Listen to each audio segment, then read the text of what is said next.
Hello, hello, hello. How are people doing? Let's do this thing. There we go. Switched over to that. How are folks doing today? We're trying something a little bit different. I've got both a horizontal and a vertical stream going, I think. I don't actually know if it's working or not. I'm not sure how to check that because I haven't tried this before. Just looking at my screen over here. Don't know how I would check that. I guess I could probably look on my phone, maybe? But, hello, welcome to my computer. Here's my desktop at the moment. These are a bunch of pictures that I've taken for my next shop update. And the plan for today is we're going to crop these, edit them a little bit. I've already started a little bit. You can see that I've got some that are square. And we're going to then make all of the listings. Oh, okay, yeah, cool. Everything's looking good there. Let me know if anything's too loud or too quiet. Should be. So we're gonna edit things first. That's the plan. I suppose I could show you the pictures that I have already edited. Should be fairly simple. I mostly just kind of want things square, just because I feel like it fits better on the when I'm setting up the listings, and also I might adjust like the colors and stuff a little bit. This is a raw set, so it's got I'm showing off that edge there.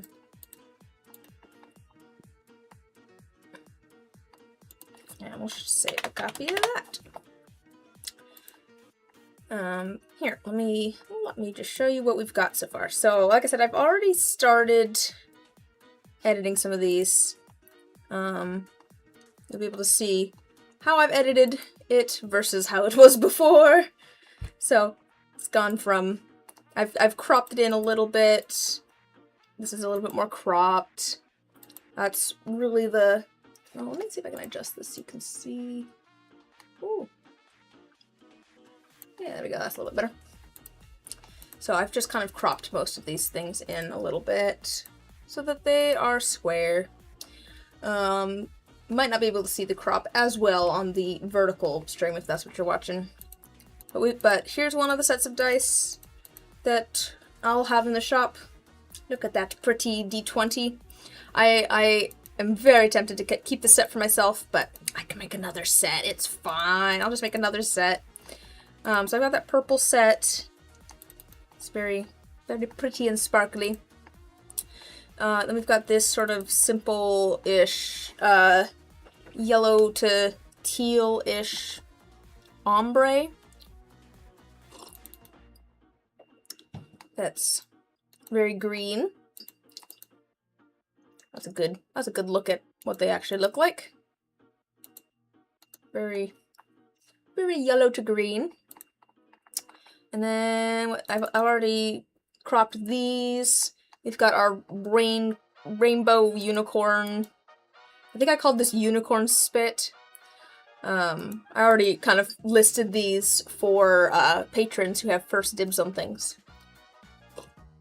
But we're gonna get all of the pictures and stuff ready for the actual shop update. But got those. Those ones also glow in the dark, which I haven't gotten to editing those yet, but those ones have glow in the dark glitter. And then let's see. Oh, I've got this set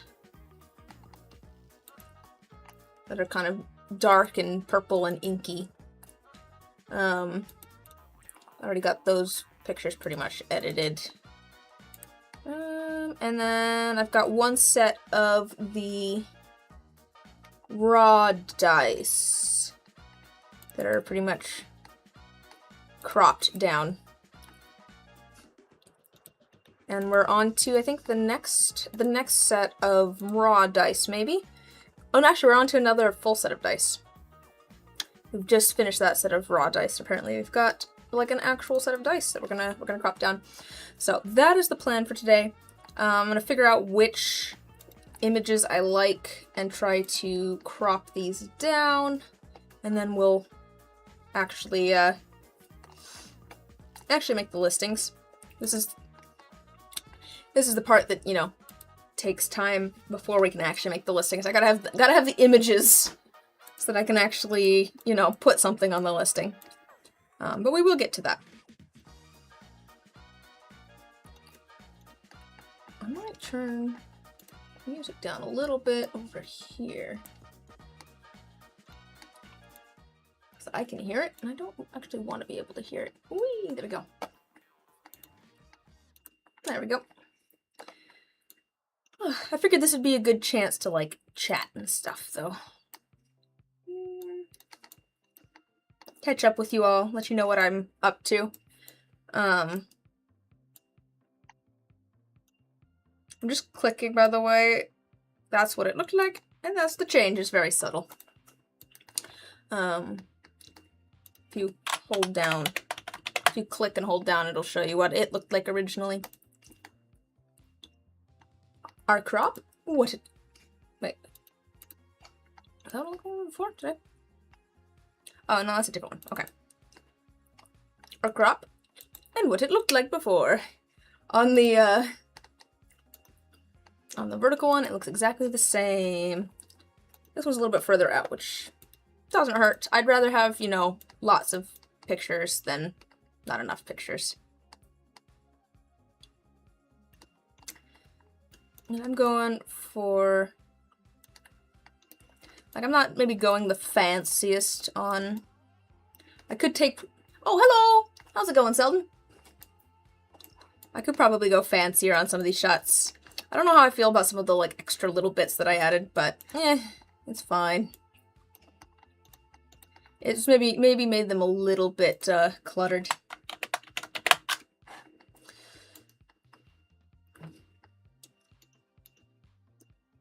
That one's kind of bright. I think we can make that work, though. Yeah, if you just got here, I am editing photos, and then we're gonna make listings. Let's make the saturation. I'm actually gonna take the brightness down a little bit, I think. Or maybe I'll bring the contrast up a little bit. There we go, got a little bit more color. It blends in a lot. So that's a little bit better. Yeah. I feel like, yeah, I like the set. I was thinking more like carnival almost, because there's so much like color to them, but I could see that. I feel like the gold numbers and actually the little gold beads next to it kind of help give them that, give the set that vibe.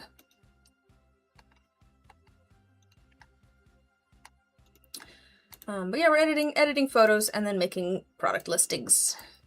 Since y'all have been with me from the beginning of all of the dice for this shop update, you get to come with me all the way to the end. We chose the dice together. You guys get to help me make the listings too. Yeah,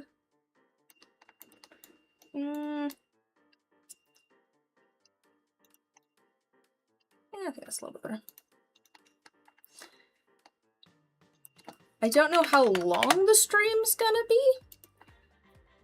This is something, cropping all these photos and everything is something that I usually just do while like sitting here and watching YouTube videos, because it can take a while.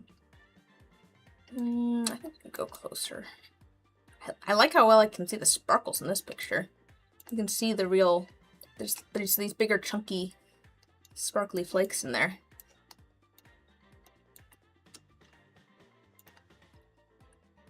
But what are you up to today?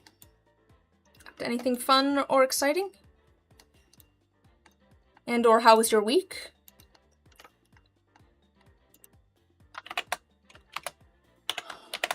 I had one of my, I think it was the first, I guess, of the trainings for my new job this week.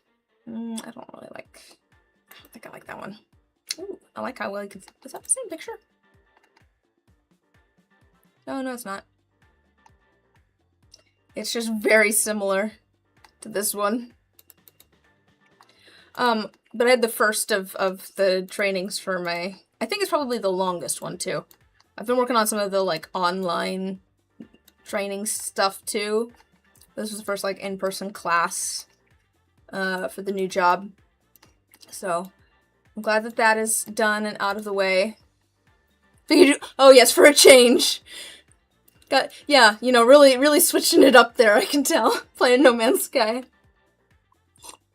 It's so out of character for you.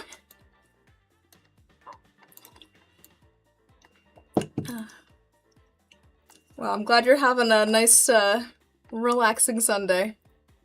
Okay.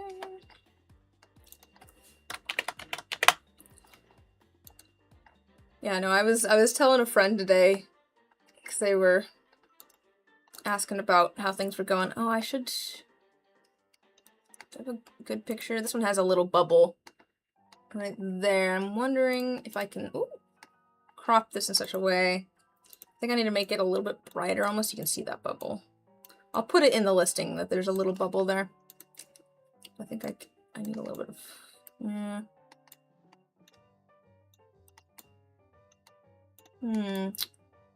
Should I drop the price on this a little bit?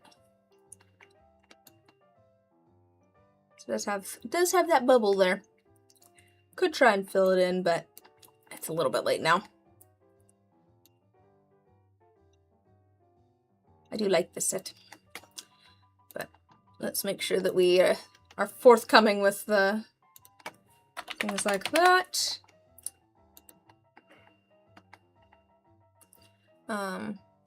But yeah, first of the trainings this week. I think it's probably going to be the most, like, intense of the trainings. Because it was like an 8-hour long day for this class. The other ones that I've signed up for, maybe a couple hours. Make that a little bit brighter. I don't think I need to up the saturation. It's already pretty saturated. The thing with the saturation is it can kind of get a little bit crazy rather quickly. Like, just a little bit of saturation can really make it look way too saturated. I think that's fine, though.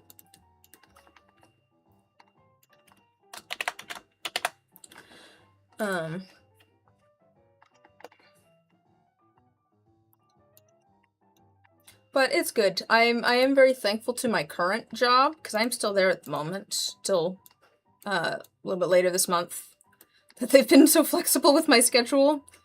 Man, just getting random, like, hey, by the way, you've got a training in a week that you've got to go to. It's like, let me go talk to the people where I work and see if I can get someone to cover for me. But everyone's been very, helpful. Very, very, chill about it, which has been nice.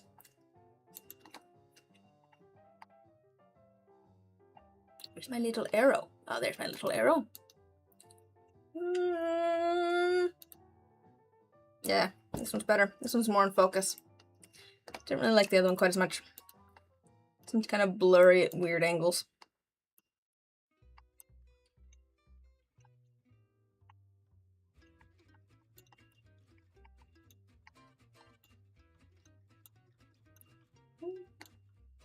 Yeah, sure.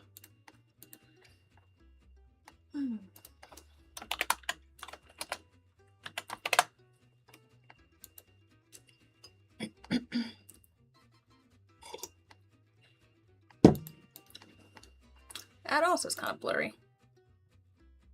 That one's just kind of blurry, but in a way that I think is okay. I want to just blur in a way that it looks like you're looking at it up close. You can still see most of the sides.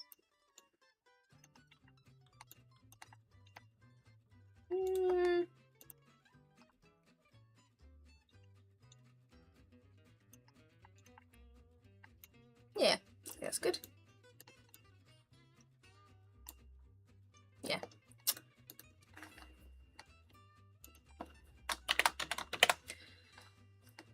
I want to start doing, I don't think I've done a stream like this before, and then there are reasons for it.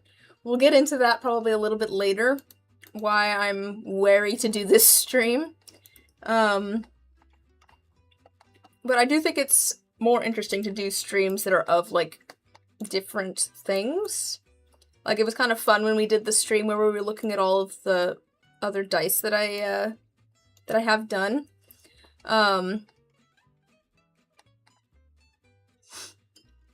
Yeah, my current employer has been very understanding. My current boss was like, yeah, use me as a reference, and feel free to keep using me as a reference if you decide to go looking for other jobs too. So it's been, yeah, they've been very nice there. I have an excellent boss, and I have good coworkers too, who are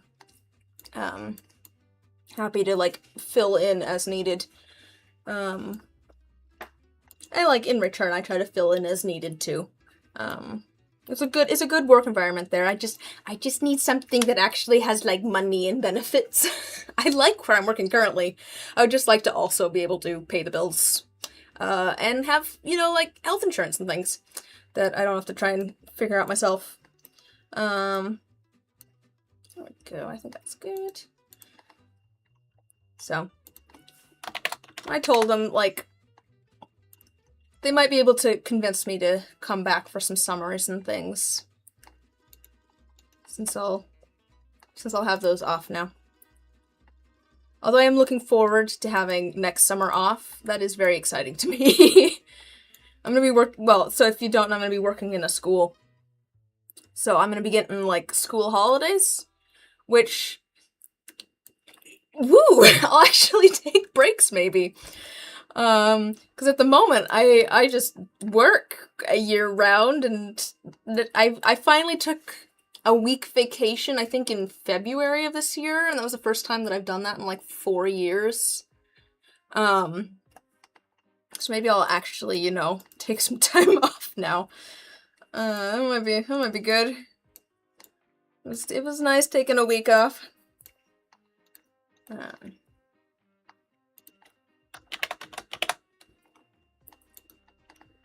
And I'm excited for the new job, but it was fun getting to hear everybody's horror stories at the training I was at on this week. Man, this side of the D12 looks so different from the other side of the D12 that we were just looking at.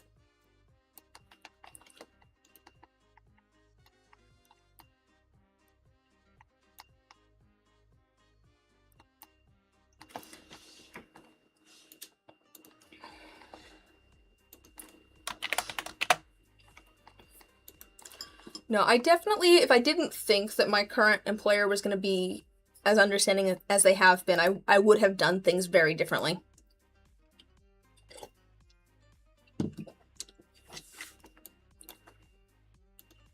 But I've worked there long enough that, you know, to hopefully get an idea of what they'll be like. I mean, you never really know, right? But, you know.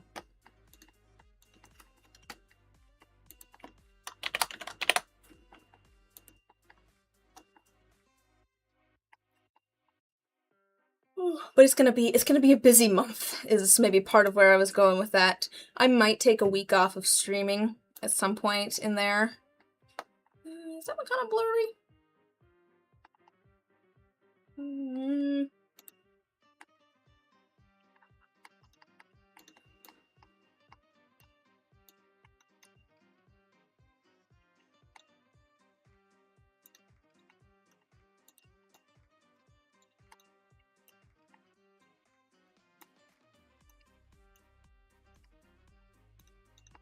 There we go. But yeah, I've met the teachers. I've met both of the teachers now that I'll be working under, and they both seem very nice. So I am looking forward to that. There's still so many unknowns. I still don't know what my day-to-day is going to be like in the new position. So that's maybe the biggest point of stress at the moment. It's just I don't know what I'm going to be doing exactly, or what a normal day-to-day looks like. But I'm sure I will find that out fairly soon. And I've heard good things about the teacher here, so that I'll be working with. That was part of the reason that I applied to this particular job, was because my dad taught for about 20 years. And he spoke very highly of this teacher. Was like, yeah, you should go work with this teacher. They're great at their job. They train their paraeducators really well, which is what I'm gonna be doing. So I'm looking forward to that.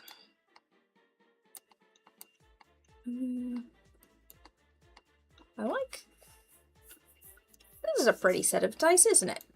Not to toot my own horn in there, I guess, but I like that that D10's pretty.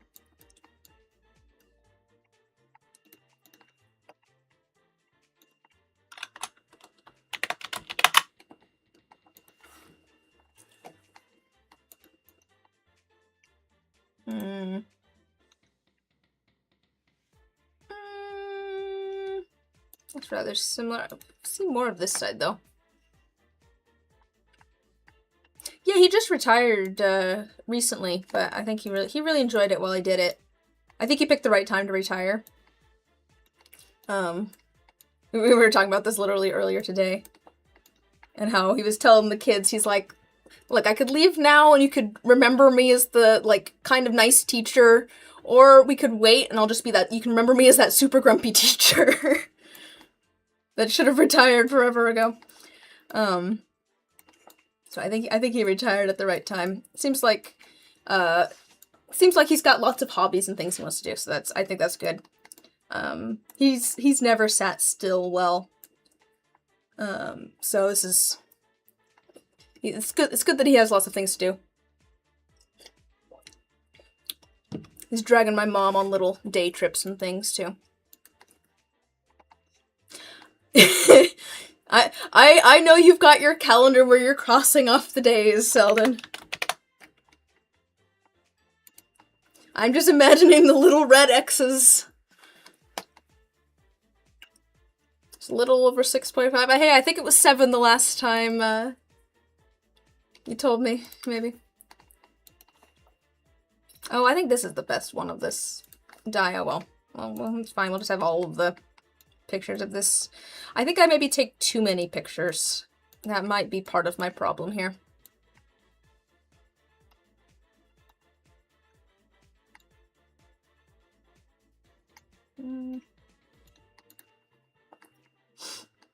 I've definitely got more than 6.5 years before I retire.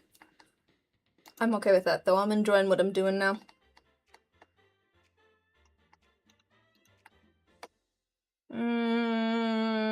I don't know if I like how that blurs to the corner. But who's counting? Who's counting? This one might be a little bit... Let's see if we can make this one work.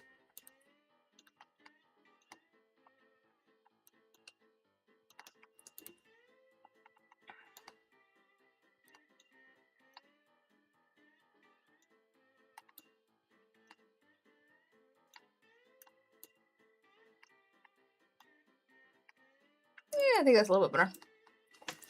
Sure, let's save that one, why not?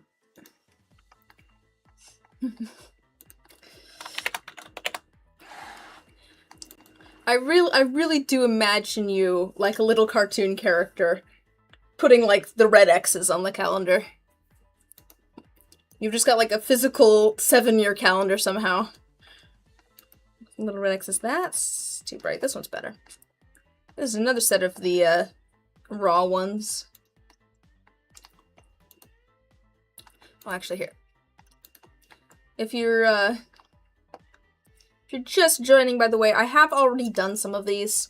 I mentioned at the beginning of the stream, but I have already cropped down the ones for this full set. I just like this picture. I feel like this is a nice picture. But this full set right here, and the ones for this full set right here, and the ones for this full set right here. Ah, yes, those super common 7-year calendars. And this set.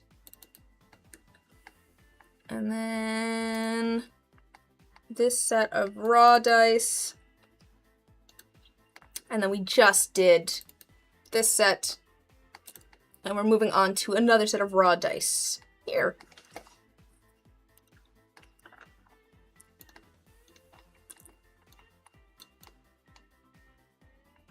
To figure out how I want to make these stand out a little bit more in the background. I do have, I think, these on a dark background as well, so that might end up being kind of like the cover image is, you know, these on the dark background. That might be how this ends up going, but we'll do it on the light background too, because, you know, more options for, you know, being able to see what they look like, the better.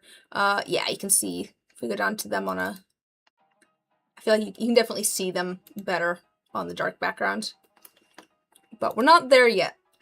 You can see I did all of my, like, ones on a light background, and then I went and did all the ones on the dark background. And then I did a few on a brown background too, because why not? Okay, let's keep going.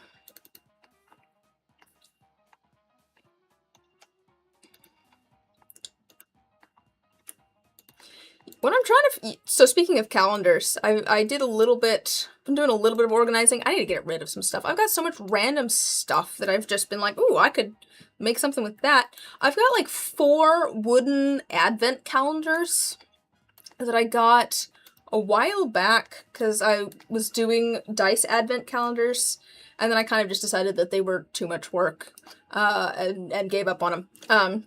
I did them for a couple of years, two or 3 years, and then, you know, stopped. But now I've just got a bunch of wooden advent calendars. I'm like, what am I gonna do with these? I mean, I could do some sort of thing to sell. Probably not dice, because again, it was just too much work. This may be a little bit yellow.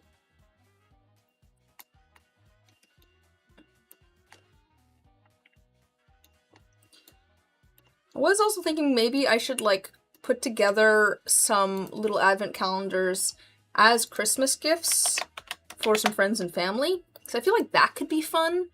I could make, you know, I could, like, make them, like, tailored to the person, and then they just get a fun little gift every day of December. Yeah, I mean, that's the idea of them, right, is that it's for the holidays. So I could do like custom little advent calendars as gifts. Might be the way to go. I think if I'm going to do that, I should start on that now and start figuring out what exactly I want to do. That might be fun, actually. If I've got 4 of them, I might do them for... I have some friends that, I could do it for, like, the household, maybe. And then also maybe do one for, like, my mom. I feel like my mom would have fun with that. She enjoys the advent calendars and things. Did I already do this? Okay. Oh, no, this is the other one. Okay.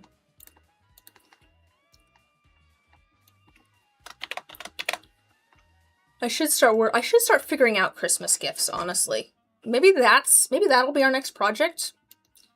I know it seems a little bit early, but maybe that'll be our next stream project, is figuring out some Christmas gifts for people and starting to make those. I think it'd be better to do it sooner rather than later.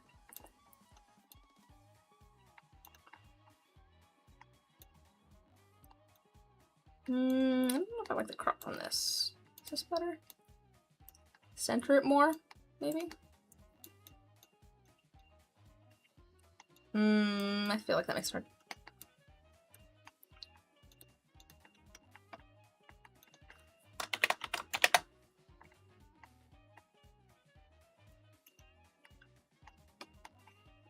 I'll have to, I think that's something maybe I'll sit down at some point and start, like, listing out some, there's just a bunch of cat hair in this picture. I wonder if I can crop that out.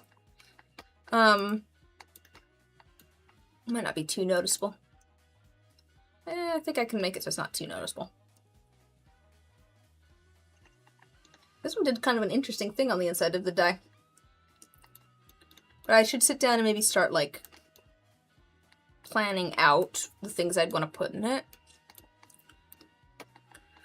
I think at one point my brother and I were talking about making advent calendars for each other too.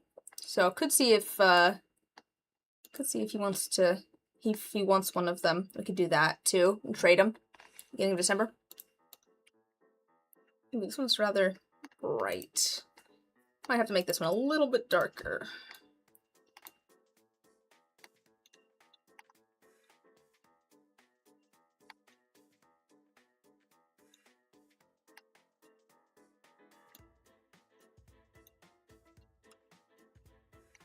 I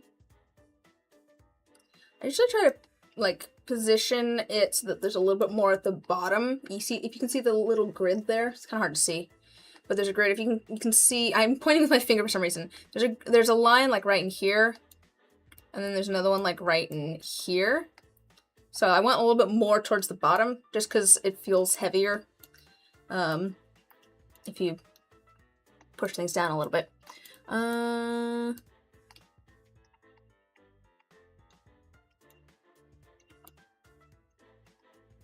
Alright, it's fine.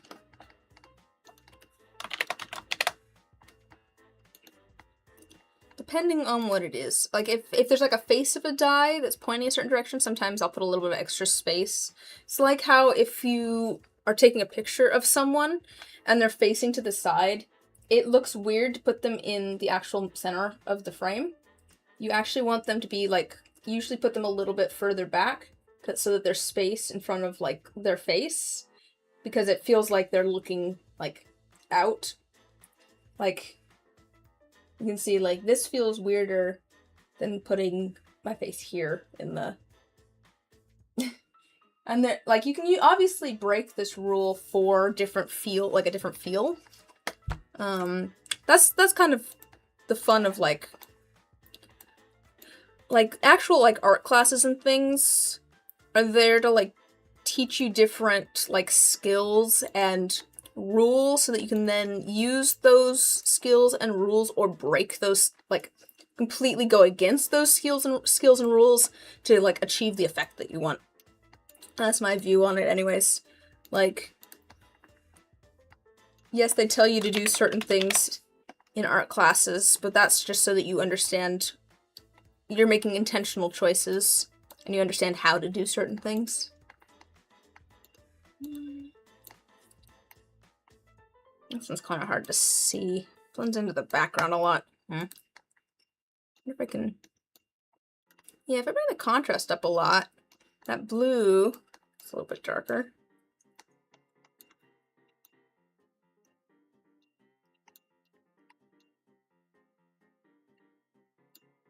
So that's how it was.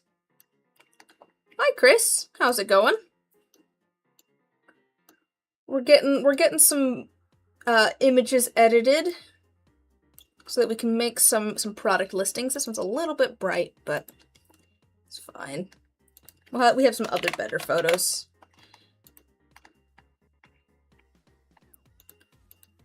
Oh, well, that's maybe a little bit slightly better. A little bit darker and easier to see things, but it's fine. We'll just have extra photos. Oh, thanks, Mitch. Yeah, this is actually like some pigment pastes and a feather. Feathers I found make some really interesting, like, I don't know, makes for some interesting texture inside of a die.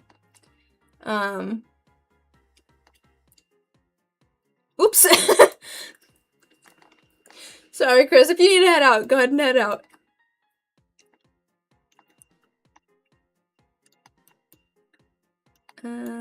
But yeah, you can see the white in there is a feather.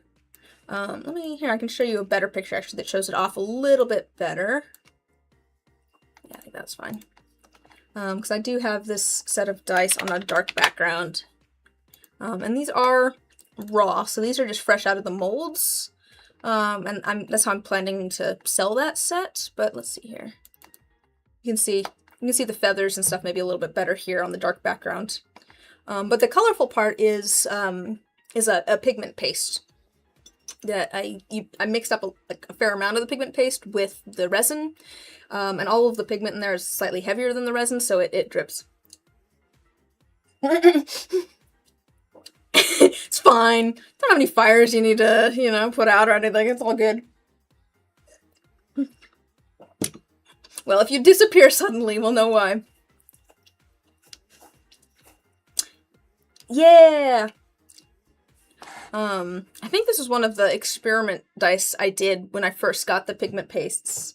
Yeah, I've got a few, I've got some finished sets here that I'm, yeah, they get all like gloopy drips, which is cool. Like, it's more like the mica. Do I have a mica drop in here? I can show you in comparison. Did I do a mica drop? I think I have a set of the D6s here that are mica drops. These are kind of mica drops. They're not great. This is kind of a mix of a reverse Petrie and a mica drop. But yeah, the mica kind of gloops like that too. But I do like how the pigment paste moves. It kind of flows.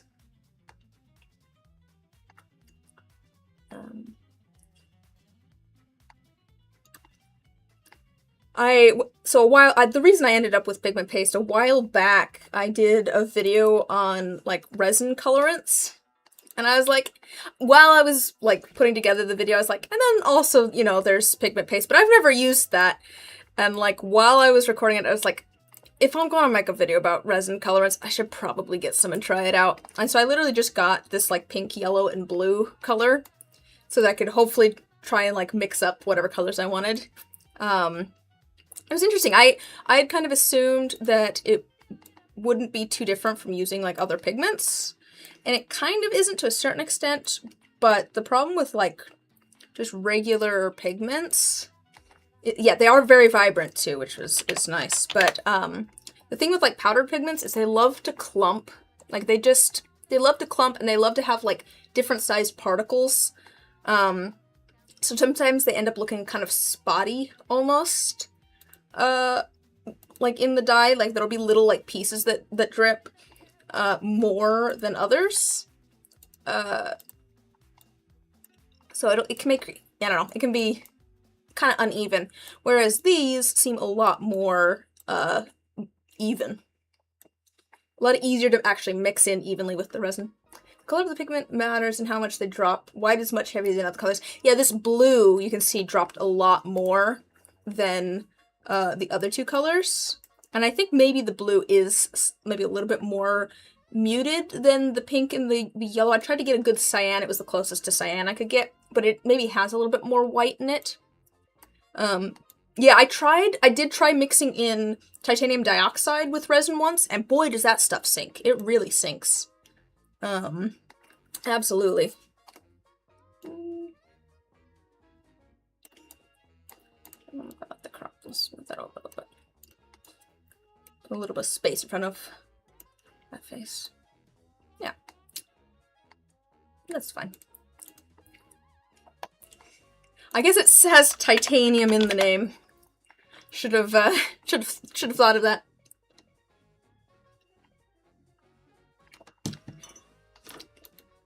But yeah, the blue in here sinks a lot more. It's like that with alcohol inks too. Like, you use white to if you're gonna do like a Petrie, you use the white to actually make all the other colors sink. Otherwise, they kind of sit on top.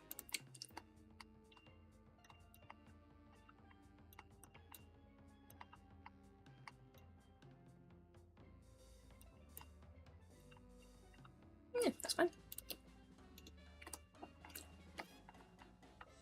Oh, you've tried pen blanks? Oops.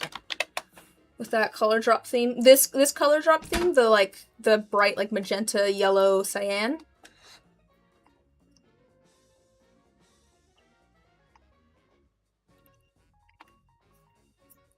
With varying success. I want to start making some pen blanks. I recently got a little secondhand lathe. It's not set up. It's very much on the back burner at the moment. But I do kind of want to make some... the liquid pigment colors. Good. Yeah. But I do want to do some pens. I think that'd be fun. I do think that would be fun. And yes, also shout out to being a firefighter. That is, yeah, that's very cool of you. We've got, I live a ways away from the Spokane fires, but it's close enough that, you know, I know people who have family staying with them. Yeah. Such an important job.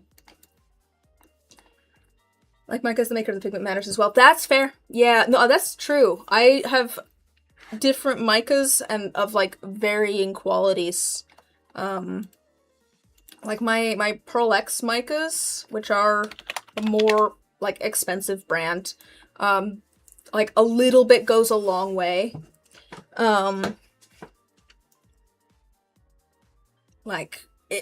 You use just the barest amount and your resin's fully saturated. And then I have like some other ones that I really like the colors of, but you've got to put a lot more in there to actually get the like pigment that you want and the opacity. You have an uncle in the Spokane area. He's okay but nervous. I'm glad he's doing okay. I've been impressed with the response and just the fact that there's been like, as far as I've heard, there's been no, like, injuries or fatalities. Like, yeah. I'm glad that, I mean, obviously there's a lot of structural damage and things there, but just the fact that there's been no loss of life is amazing. I think I like that. Oh, that's good.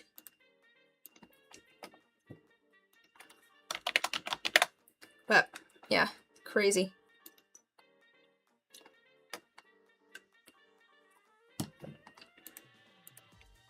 Oh, you can kind of see the feather a little bit better in this one. Yeah, feathers are just kind of cool in resin, I feel like. Did a lot of wildland firefighting in Florida, but I can't talk. Did a lot of wildland firefighting in Florida, but never went out west. That's a different beast entirely.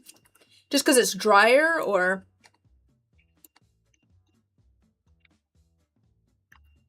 That's very dry. Very, very dry.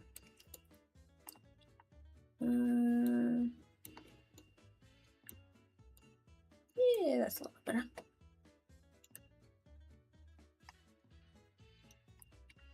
Terrain, yeah. Size, composition, soil type. I never would have thought of soil type as being, like, that important. I don't really know much about firefighting in general, though. I'm just thankful for the people that do.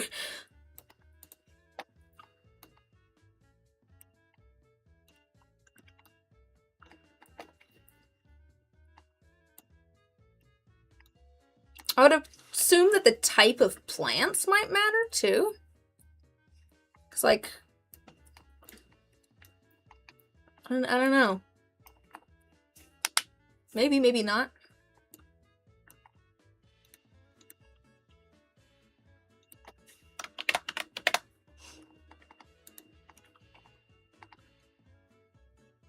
That's a cool looking D2. I'm glad that I made so for my coins, I'm glad that I made some molds where the top of the mold is just the one edge, because then I can do stuff like this where I like drop things in from one side. It just makes for some cool things with like the mica drops and stuff. To cut a good fire line, you have to get down to what's called mineral earth, something that won't burn.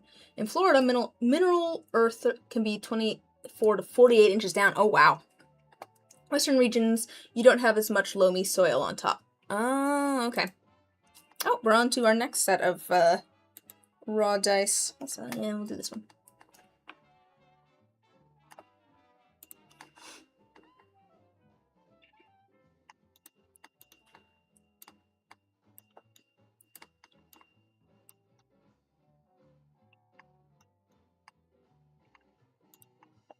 Yeah, for all these, like, raw sets where they still have all of the flashing, like, they're fresh out of the molds, and I haven't cleaned them up at all or filled in the numbers. These are all sets that it's like, I don't know if I'll ever get around to actually finishing them up. I'll let someone else do that if they want to. Let me take the yellow down a little bit. Because that feels rather yellow, but we bring the saturation up a little bit. So that's how it was. This is how it is now. A little bit brighter. Yeah, it's a little bit better. Wish maybe the purple was a little bit more saturated. And maybe even a little bit less yellow. Yeah, I think that's better.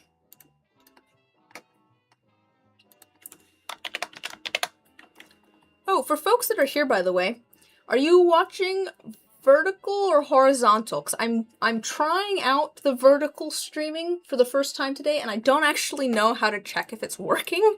So if someone's watching it that way, that would tell me if it's working or not. I literally just clicked the button in my streaming software. Horizontal, okay. To be fair, I don't even know if the vertical's working. I figured I'd try it because it was like, do you want to do both vertical and horizontal? I was like, I guess we could try it. Let's bring the brightness down on this a little bit. Speaking of dice molds, does anyone else find it oddly satisfying to watch the flashing get peeled from the mold? Or is it just you? No, I get it. I get it. I think I've done it enough times now, though, where I'm a bit over it. Mostly because it never peels off perfectly. There's always that one little corner that just stays stuck down and you're like, no! It's not satisfying anymore. To be fair, it's maybe similar to, like, peeling the protectors off of, like, new electronics. I am a fan of that. It's like, I think it's because it's, like, all in one piece. It comes off all together, but slowly. It's like, yeah. Something nice about that. Let's probably yellow down a little bit.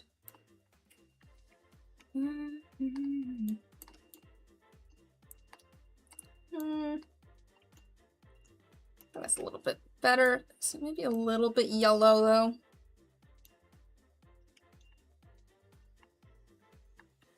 Yeah, I think that's fine.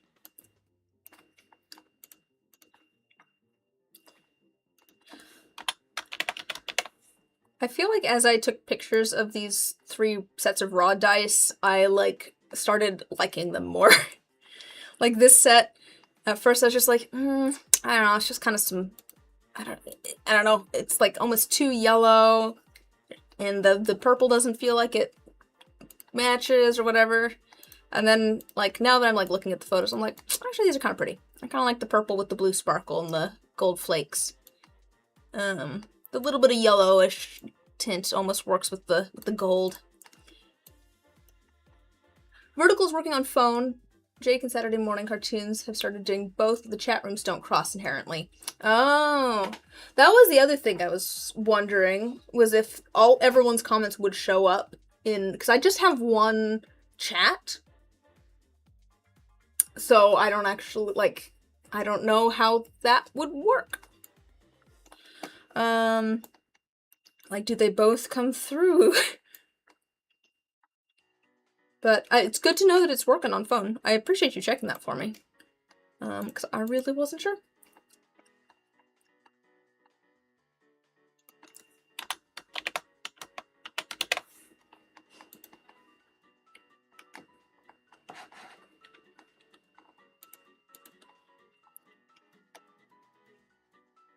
So do you make a lot of pens then, Chris?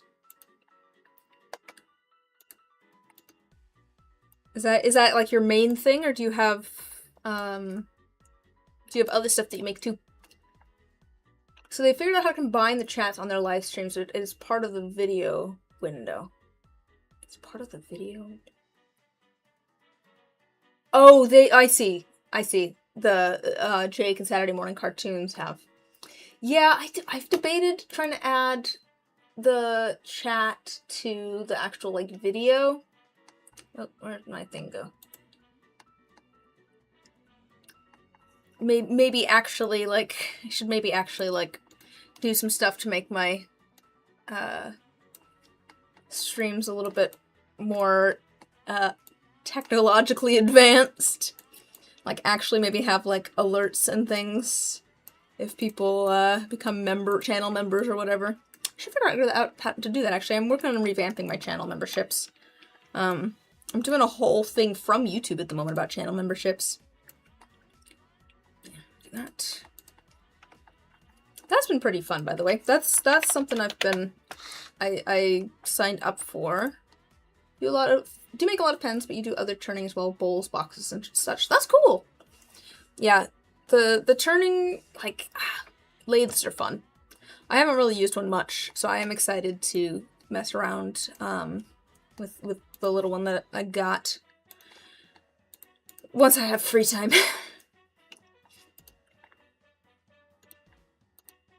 Pour a lot of your own blanks. You just did a fire-themed blank, actually. Ooh, cool. Is there a certain kind of resin that you would recommend for making blanks to lathe? I tried making a couple of pen blanks with the resin that I use currently, and one of them worked really well, and one of them ended up chipping a bunch. It's up on your Facebook feed. Oh man, I'd have to figure out how to find you on Facebook. But yeah, one worked and one ended up Illumilite. Okay, clear slow is pretty much the best. Let me write that down real quick. I'll use a scratch paper here. Any particular reason that you think that one is the best?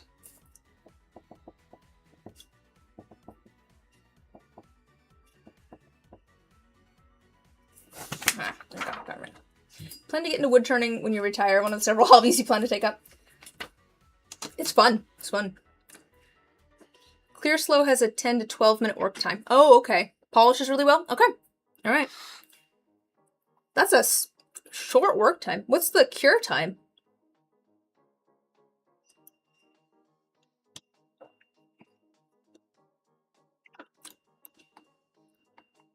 Urethane resin, not epoxy. Oh, okay. Oh, by weight? Okay, I've got a scale. I don't think I've ever worked with the urethane resin. I've only worked with the epoxy ones.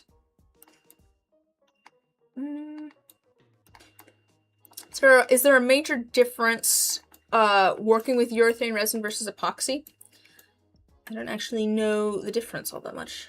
Full cure is 5 to 7 days, but can come out of the molds in 2 to 4 hours. Oh, okay. I would assume that you want to wait the full 5 to 7. Okay, I have a pressure pot too. Yeah, need that for the dice. Less smell? Okay. I'm wearing a respirator anyways when I'm working with resin, so I'm not too worried about the smell. I'm assuming that I'll want to wait the 5 to 7 days before actually turning it. See, now I can pick your brain about lathing resin, because I really don't know a ton about it. You can fast cure in a 150-degree oven in a shorter time if you're rushed. I'm not planning on being in a rush, but that's fair. Do you want to show off the kind of rough? Because these are, like I said, these are one of the sets that's just fresh out of the mold, so it kind of has some roughness on the faces. I don't know if does this do a good job of showing off that that's like. Can you tell that that's what I'm trying to show off here? Wait 7 days if you can. Okay, I can do that. I can do that.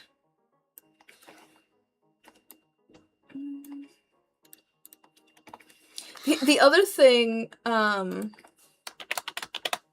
that I kind of want to try, maybe lathing. My grandma has recently gotten very much into the diamond art stuff. I don't know if you guys have seen those, where there's like these little like pictures, and you take these little like plastic like gems or cabbage, like they're flat on the back, and you like put them onto the picture that has kind of a sticky. Oh, hello, kitten. Hi, Luna. She brought me her ball. She wants to play fetch. Ooh. Bump that. But you take them and put them on like the picture in like a grid, and then it makes like a sparkly picture. Anyways, she's gotten very into that. And you use like a little. Yes, that's where I was going with this. Was She's like, she was talking about the fancy diamond art things, trying to convince me that I should make some of those. I'm like, I could probably be convinced. Oh, that's true. You don't have to actually. To be fair, hollowing out the middle shouldn't be too bad. I guess you'd need a drill press or something. Like with a drill press, it wouldn't be too bad.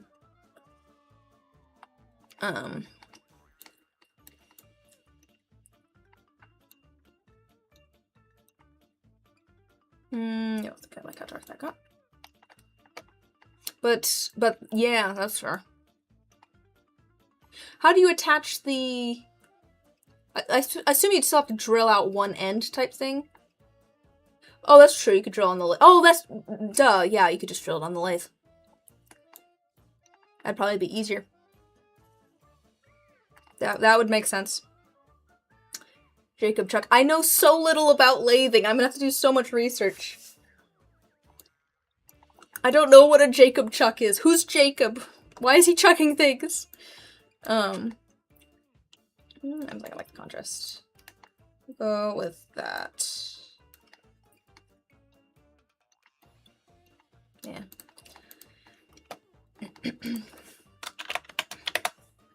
I figure I'll be doing some more research once I actually get closer to actually doing any of the lathing. But what?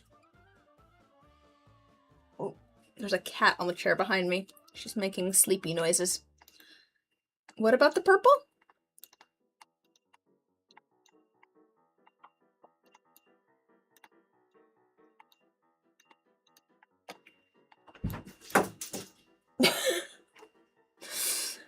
Luna, do you need me to toss your ball?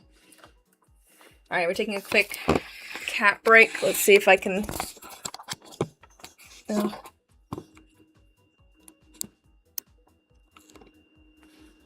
Is she going for it? She's going for it? Alright. Oh, yeah. Alright, do you need me to toss your ball? Alright, baby. You ready? Ready? Go get it. Go get it.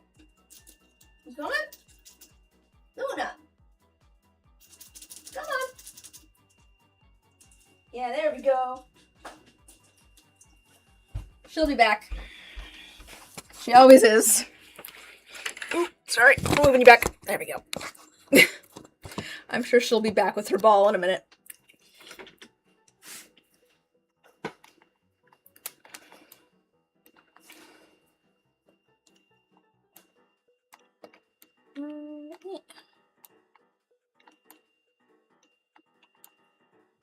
Yeah, I'm liking... I do just like purple and gold, I think, as a color combo. It's just a good combo. I'm a little bit biased, I guess. To be fair, there's so many color combos that I like. Well, purple and gold is definitely one of them. It's always, like, so, like, regal, you know?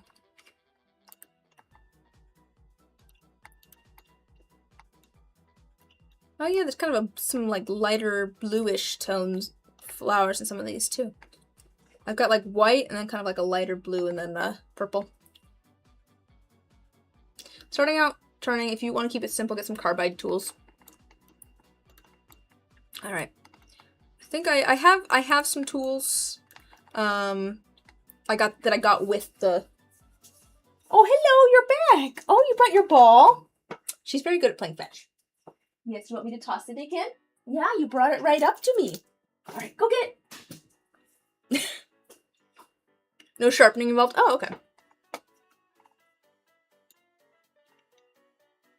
Yeah, I don't know what kind of tools they are that I ended up with. Well, I guess we'll see. Why do you not have to sharpen them? Do you just, like, replace the actual blade or something? Got that good.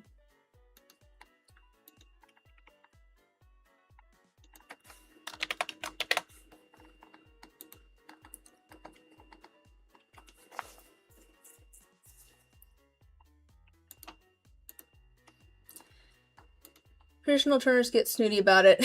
Yeah, the tips are all replaceable. Oh, okay. I mean, I'm not worried about doing it correctly. I'm like, as long as it's safe and I'm having a good time and it works, it doesn't matter to me. Some do sharpen them with diamond hones, but it can be a pain. Okay. It's good to know. Hello, where's your ball? Where's your ball? Where'd it go? Yeah? Where's your ball? You gotta get your ball. You gotta go get it if you want me to throw it. Yes, hello. The cat is back, but she's back without her ball. Yeah, go get your ball.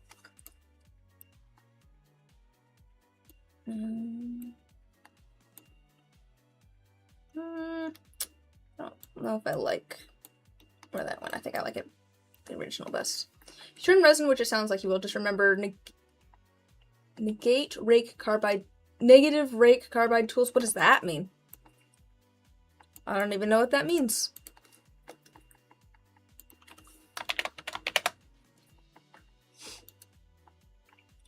I'm gonna need to figure out probably how I'm gonna like clean everything after especially with if I'm turning resin. I'll need to figure out how I'm gonna probably just a shop vac, right? I could take a shop vac to everything afterwards, clean that up. Cause I imagine that's gonna make a mess.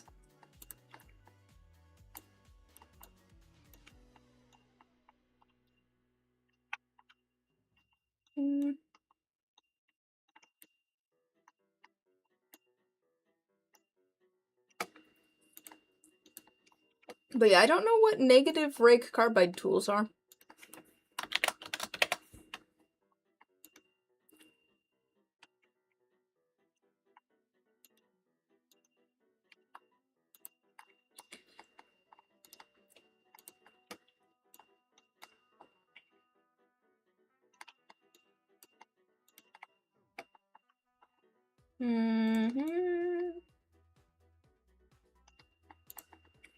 So regular carbide bits have a flat edge on top of the cutting side. Okay. Flat edge on top of the... Okay.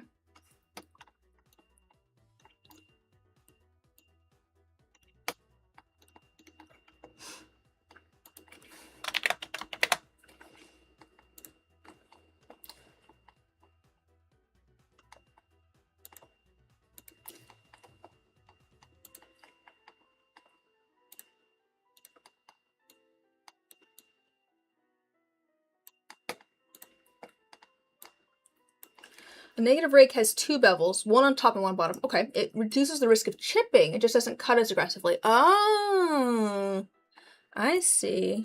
Because you're probably more likely to chip with the resin than you are with the wood, since the wood has kind of the grain holding things together more so. Is that kind of the thought there? Okay.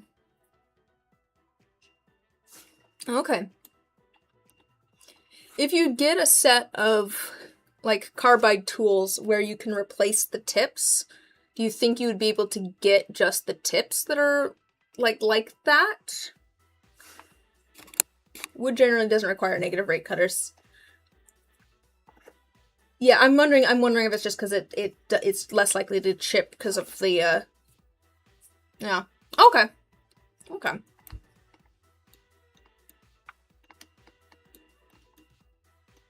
Let me write this down. So, easy wood tools. Okay, let me write things down.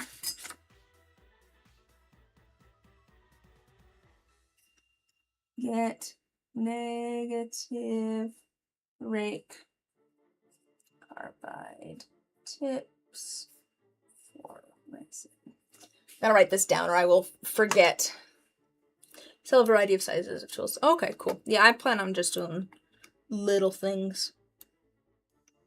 Replacement tips for around 17 to 20 a cutter head. Okay. Here's the how long do the tips usually last? Like how many projects do you get through before you need to like replace them? If you're making, you can rotate a cutter head approximately 4 times. Ah, I see.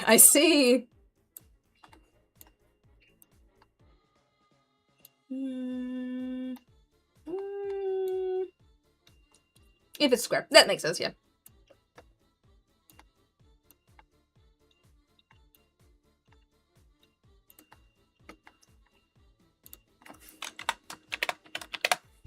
Twice if it's a detail cutter head. Okay.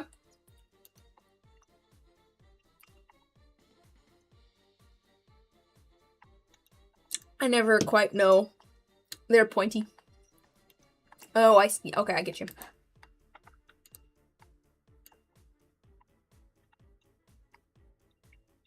So I'm assuming you mean then you could end up, if you rotate it, end up with about 8 uses, or 8 projects that you get through. Got several pens before you start feeling it drag a little. You get several pens before you start feeling it drag a little. Okay.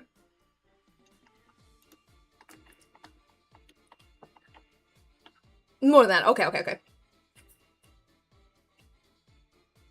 Oh, you're saying you can rotate it twice if it's a detail cutter head. I got you now. I get you. I was gonna say, that seems like, not very many pens.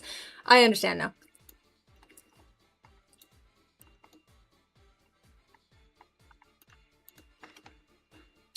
That's good. That seems like a bit of an investment for just 8 pens.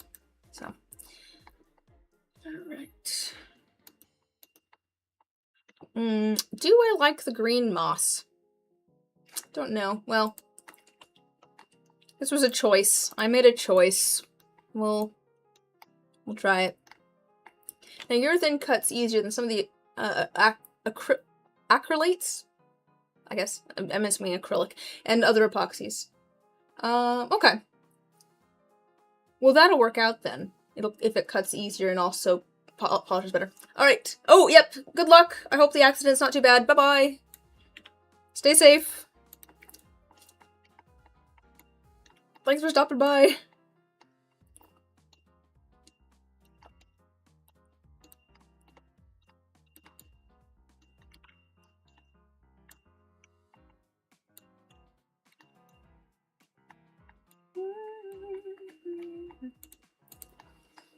Alright, where are we at on getting these all put together? I think we're about halfway through. This stuff takes a while. Especially when I take 5 bajillion photos.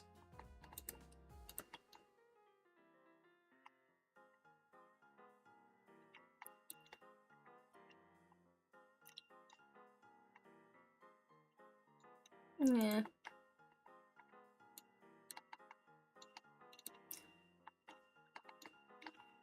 I don't. Let's try that.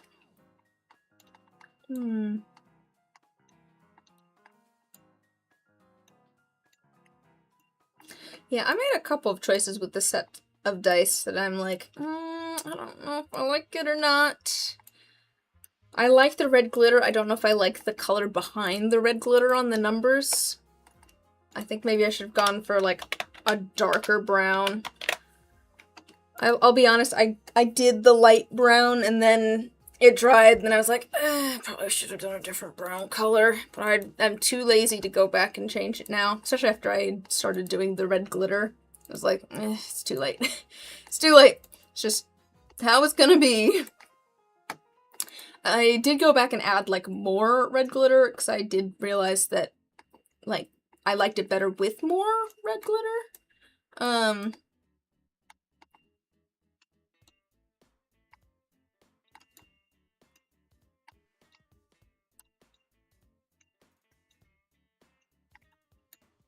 Yeah, it's better.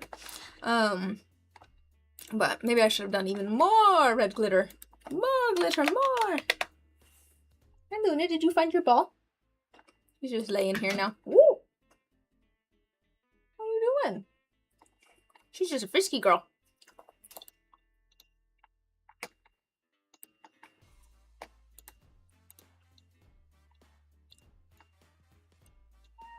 What? What's up? Hi, Luna. Are you hopping up here? Yes, you are. Hopefully you don't mess up the audio. Okay, they're good. Welcome back, Selden. We were chatting about more resin churning and things while you were gone. That's fine.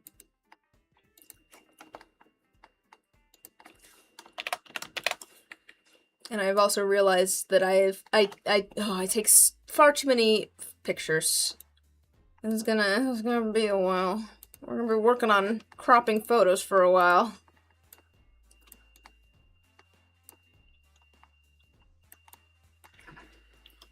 Go this way.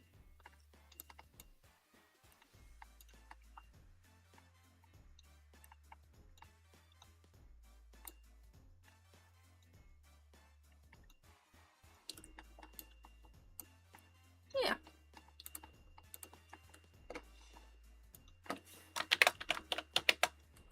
Yeah, that's kind of how I get to this point. I'm like, well, it doesn't hurt to have more product photos, right?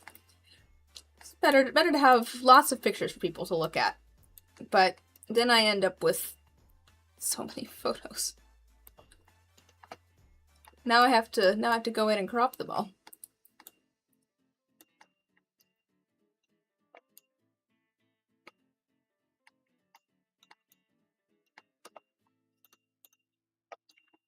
I think I'm getting into the rhythm now. I just need to remember to actually keep talking to you guys and not just get distracted cropping photos. Whoops, what did I click? That's not what I meant to click. Alright, there we go. Which one do we like better?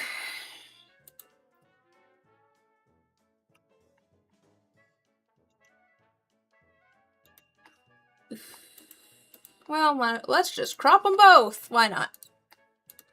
Might as well. Do I like either one? I don't know.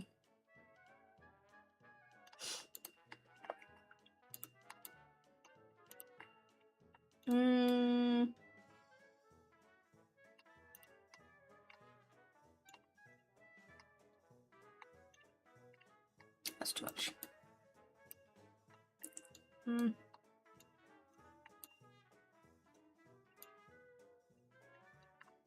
Sure. Well, we'll just call like.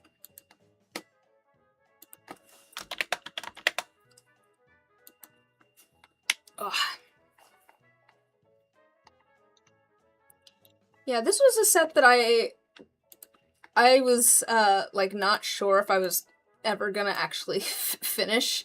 This has been sitting like half sanded in like a tub over here for a while, and that's because this set I had done with put all the plants into blanks, and I put those blanks into the dice, and that was I did that while my blanks were too big. Still maybe a little bit too big. I still need to make some like better blank molds. I have them better, but they're still a little bit too large. But the problem with that is that when the blanks are too big, they like push on the numbers and they bow out the sides of the dice. And so instead of having to sand 1 or 2, maybe 3 faces of a die, I have to sand all of them to make them flat again. And they also sometimes will warp the numbers a bit. These are actually looking pretty okay, but yeah, they were sitting in my 2 sand bin for a while. Also, the resin has yellowed a little bit, and I'm very, what's the word I'm looking for?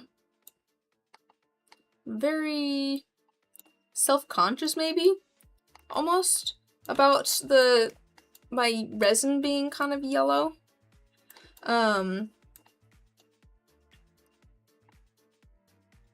Just, yeah. So I don't know, I just kind of been sitting off to the side for a while, but it was just finally time to actually finish them up, I think. And, you know, I feel like the yellow kind of worked. We've got, you know, the red and the green in there. It's very, like, kind of natural and neutral-ish. Worked out all right.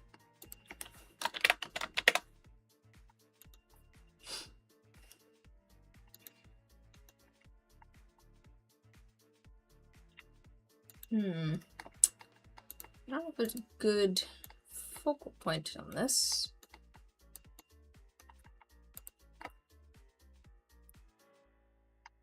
What do we think of this image?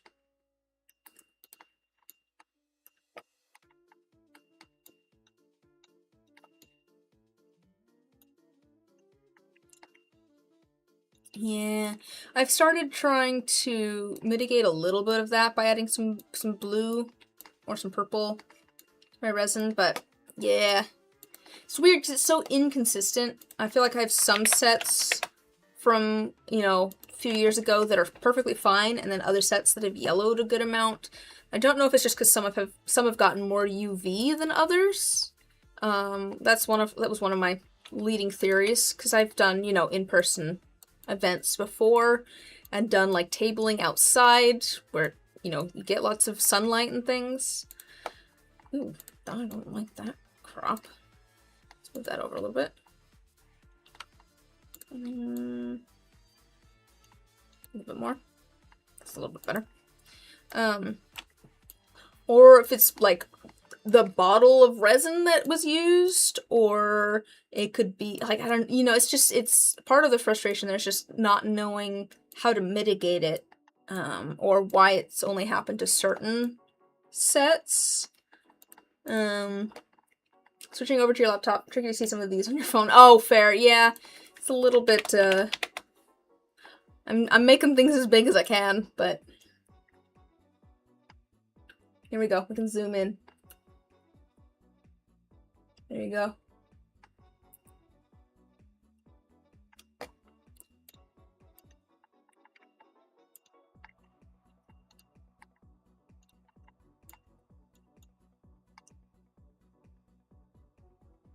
Yeah, this might be more of a laptop or computer type stream, because a lot of the stuff's gonna be kind of small. I'm gonna be typing things in and such.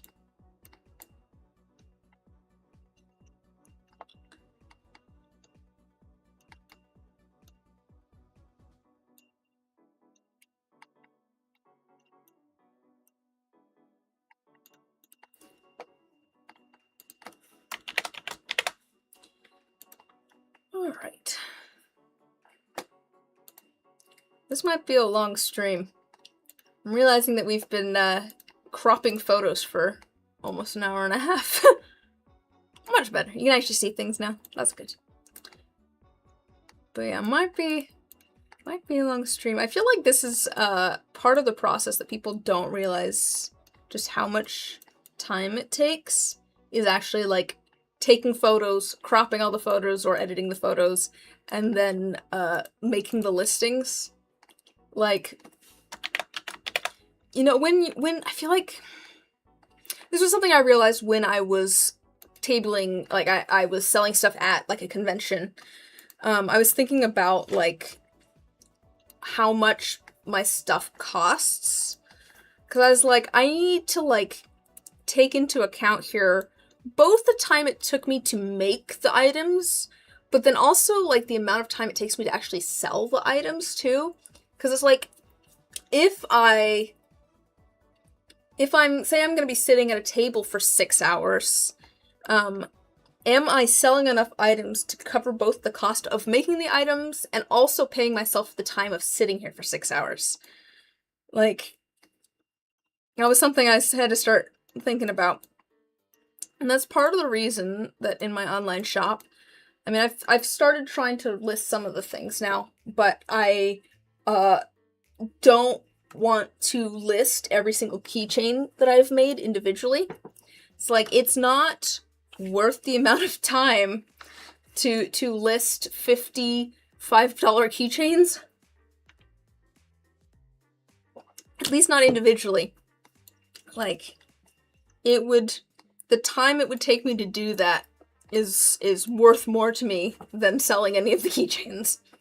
I do have a bunch of random keychains, though, that I made for, like, selling at conventions and things, and I need to figure out how I want to sell them. I think they're going to end up as a mystery keychain item in the shop at some point. That is not going to be today, though. I still need to figure out how I want to list them exactly. I made a bunch of keychains that were based on different like D&D classes at one point. But they're still, like, each one is still different because they're all different shapes, and even within some of the classes, they're different colors. Like, for the bard, I've got, like, 5 different colors that they might be. Oh, good! I'm glad. I'm glad, Chris. Hopefully that means everyone's alright. You're back, so that means things are probably alright. There we go. Yeah, that's good. But yeah, just making a bunch of individual listings for cheap items is like, it's not worth the time it would take me to do that. I've got to figure out a better way to list some of those things as like a group. And I do have some ways to make it go faster. Knocked a tree branch down with her car. A concerned citizen drove by, but not concerned enough to stop. Wow. I'm so concerned. I shall keep on driving. I mean, oh boy.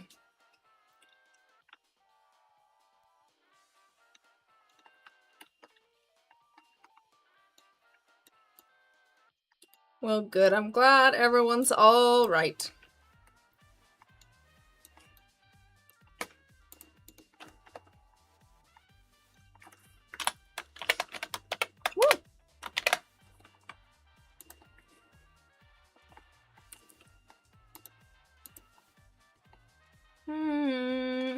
Do I like this one?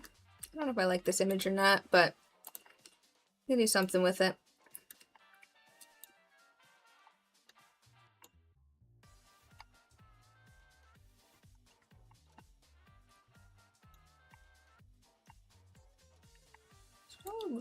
Brighter even?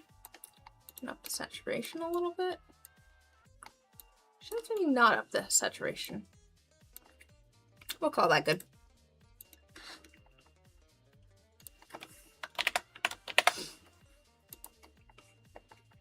We'll see. So, like I was saying, this might be the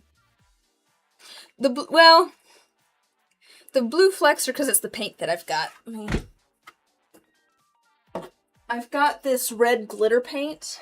Let me see if I can show you if you can see it in this little window down here. That's the paint. That's what this paint is. It's red glitter, but it's got some little like iridescent-y flakes that have kind of a blue or a green kind of shift to them. So yeah, I would have preferred it without the little kind of blue flecks to it, but it's just the paint that I had. Because I liked the idea of the glitter.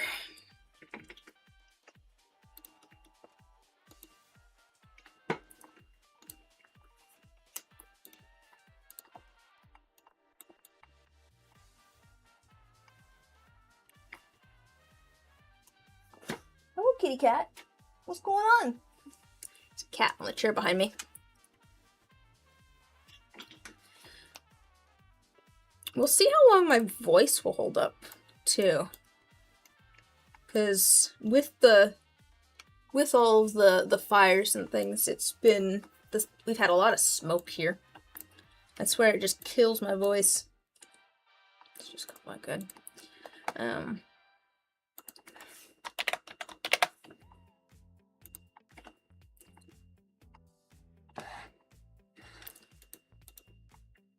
Oh, I like this one.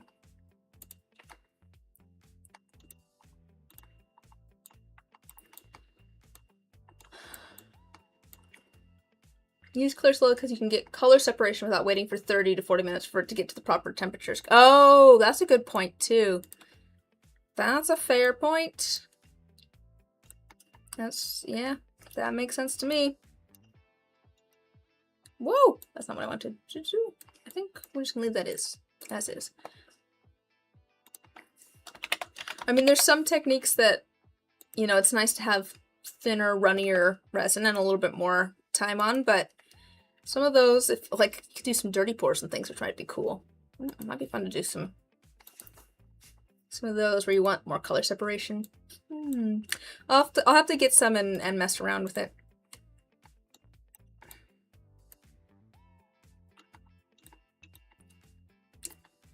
I've got my list here now of things to look up for that. Once I get closer to actually doing the lathe stuff. Downside is it is very sensitive to moisture. So is the epoxy. I mean, the epoxy is quite sensitive to moisture as well. Is it more sensitive? Like, can you still use alcohol inks and things?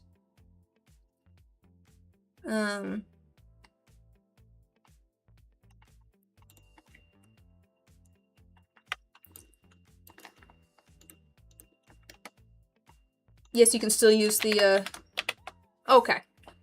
But maybe not some of the resin dyes as much that are water-based.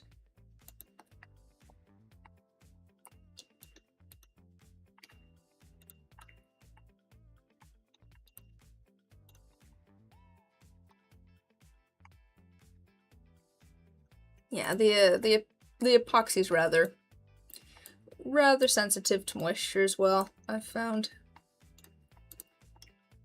Although it is a little bit forgiving. Like you can use a little bit. You have to be careful how much you use. Yeah, that's fair. That's kind of where I was going. Was you can be epoxy's a little like fairly forgiving. Like you can use a little bit of acrylic paint in it, and it'll be okay.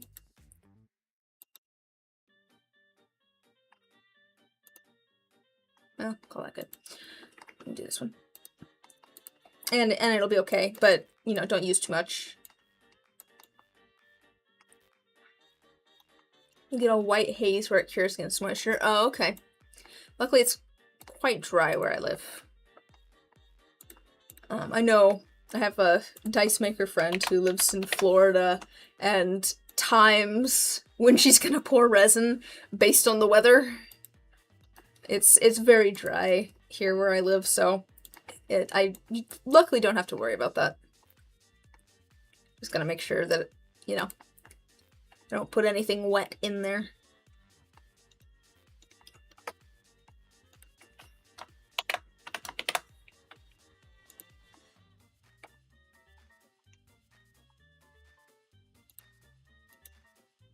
Ooh, that's a little bit bright. I might need to bring the, we are on to the next set of dice, which is exciting. Oh gosh, guys, you've got so many more pictures to edit. Alright. Yeah, temp and humidity really affect how much work time you have. It's true. I have completely different work time in the summer as I do in the winter. Actually, I mean cure time, really, too. Like, in the winter, because my craft space gets, it's usually in like the 50s in the winter. It really doesn't, it's fairly, fairly cold in there in the winter. I leave stuff in my to cure for an extra like half a day. Yeah, that's a little bit better, I think. Oh, do we like it bright? Yeah, I like it bright, but not that bright. Yeah, that's fine.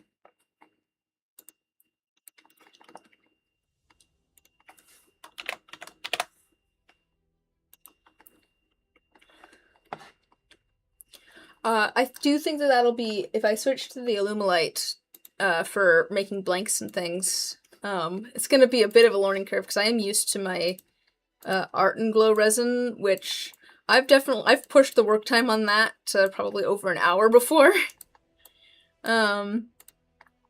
Be a bit of a difference there in how long I'll have to go. Okay.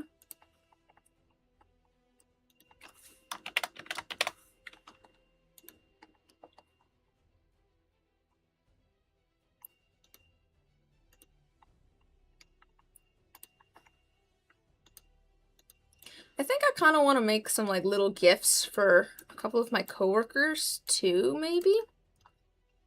Just as a farewell. I think this is gonna be the first. We're gonna do one that's not square.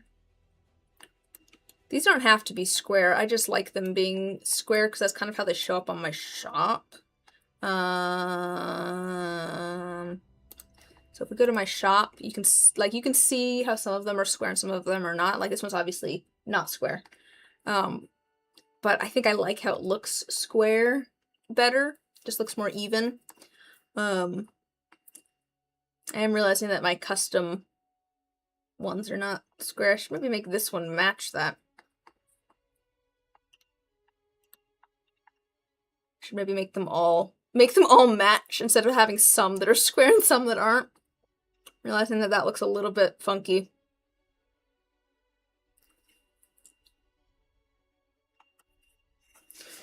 Figure it'll be kind of humid in the Great Lakes region during the summer months. Yeah, I have no idea. I do like that it's quite dry where I live. Like, it just seems to work well for crafts. It's pretty humid up there? Oh, okay. Because, like, before I did resin pouring, I did soap making, cold process soap. And a whole part of that, too, is letting it sit while while water evaporates out of it. Oh, I went to high school in the suburbs of Chicago. Nice. My grandma grew up in Chicago.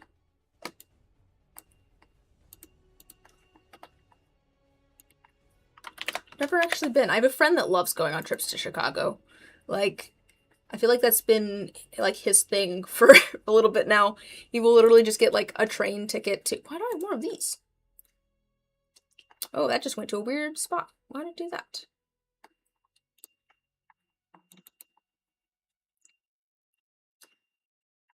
It was in the 80s for you. Fair, fair. Not quite as old as my grandmother.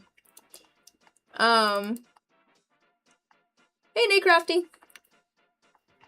I'm good. How are you doing? We're just cropping all the photos. Thankful nowhere near as humid as South Carolina. You lived there for a little while back in the 90s. Felt like a sauna. Ugh, yeah, I like that it's dry. It gets hot here, it gets cold here, but like at least you can cool off by jumping in a pool, or you can warm up by like wearing warm clothes. Like the humidity just makes everything so much more. Just more. Tired?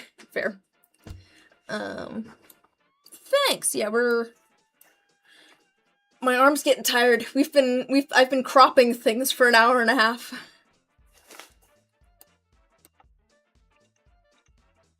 We haven't gotten to actually making listings yet. I'm getting all of the photos done. I suppose what we could do, guys. Here, tell you what. Let me get your opinion on this. Would you guys rather we keep working on editing photos, or should I finish editing all of the photos for a specific set of dice, and then we start making listings for like that specific set of dice?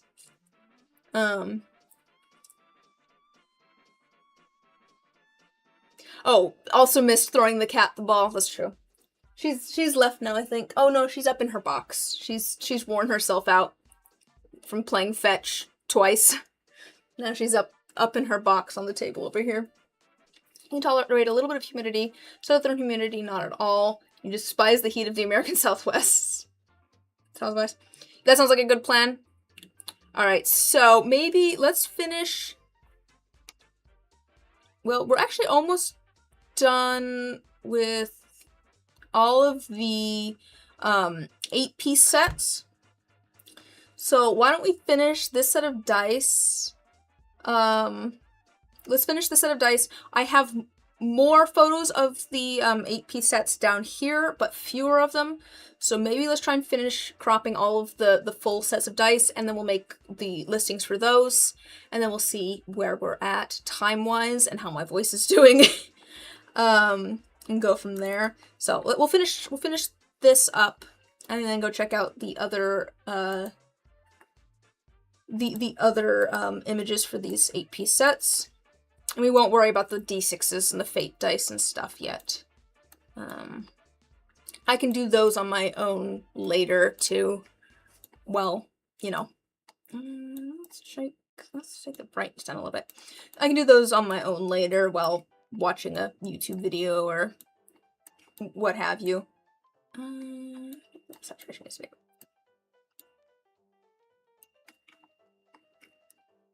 You need to start working on your photo skills. Maybe swipe your wife's nicer camera. The phone only goes so far, it's true.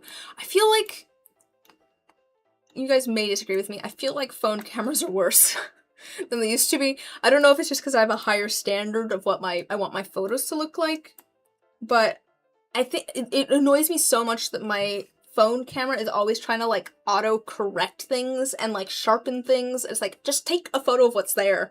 I don't need you trying to like adjust the saturation and the contrast. I will do that later. It annoys me so much that my phone does that. I'm sure I could go into the options somewhere and figure that out, but like turn that off? Or maybe if I go into like pro mode? I don't know. You lived in Virginia Beach and Norfolk, I can't talk, region for a while too. It definitely gets very humid there. It thinks it's smarter than I am. It's true. My phone camera needs to learn its place. The weather, at least for you, was better than South Carolina, but you and heat humidity don't get along. Yeah, I don't get along well with the heat either, which is unfortunate because it does get quite hot here, but at least it's dry heat. You agree, you also hate phones trying to be smarter. Yeah. Oh man, at work, I finally figured out how to go in the settings and turn off the like autocorrect, because I kept trying to type a student's name and I could not type the student's name because every time I typed it, it would autocorrect it to some word or some other name. Oh man, I could not figure out how to get it so that it would not autocorrect this kid's name. Like, I could not turn it back to actually the kid's name. So I finally went in and I was like, where is this in the settings? I am killing this. Oh, let me just type people's names. I might have a little bit of pent-up rage at my technology trying to be smarter than I am. Just a little bit. Just a little bit. You like that arrangement of the dice? This is kind of my standard arrangement of how I show off the dice. I feel like kind of like in a circle around the D20. I feel like it does well to show all of the dice off. It gets warm, we're planning to move, but nothing like the Southwest. Hit 100 here yet. Here yet again. Ugh. What is the temperature today? What is the... Oops, actually, you know what? That's a bad idea. I don't need you guys knowing my actual address. Aha. Just a second. Aha! Alright. 94, sunny. It's covered up by my face. But I don't think I have my address in there, but I'll let you know that it's 94 degrees out and sunny, apparently. This is why I have other screens that I can switch to. This is, I mentioned at the beginning of the stream, I don't know if anyone was here yet, that I have not done a stream before where I am making product listings. I don't think I have anyways. And the reason for that is that I am so worried, like, the back end of my shop, like we'll look at it a little bit, but the thing is, I don't want to accidentally show you guys, like, customers' information. Like, if you see my information, it's not a huge deal. Like, whatever, that's my own fault. But I don't want to, like, click on, like, the actual, like, order information and give you guys information about people who are buying stuff from my shop, because that's not my information to give.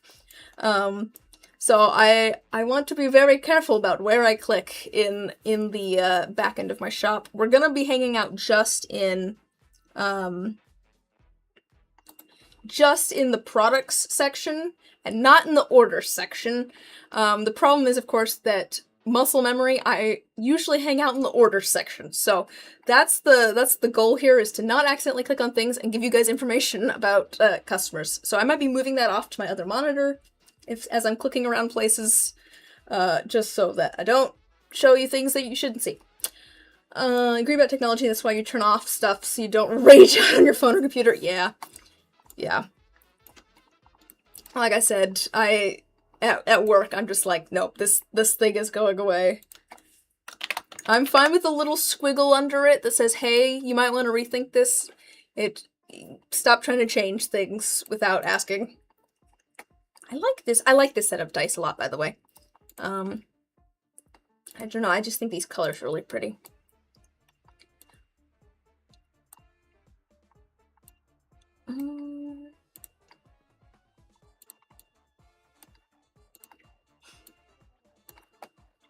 Just save that as is.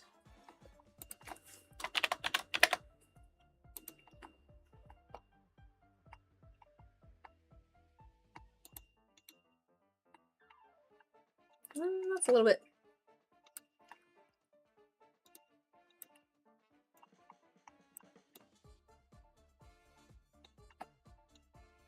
I think at one point I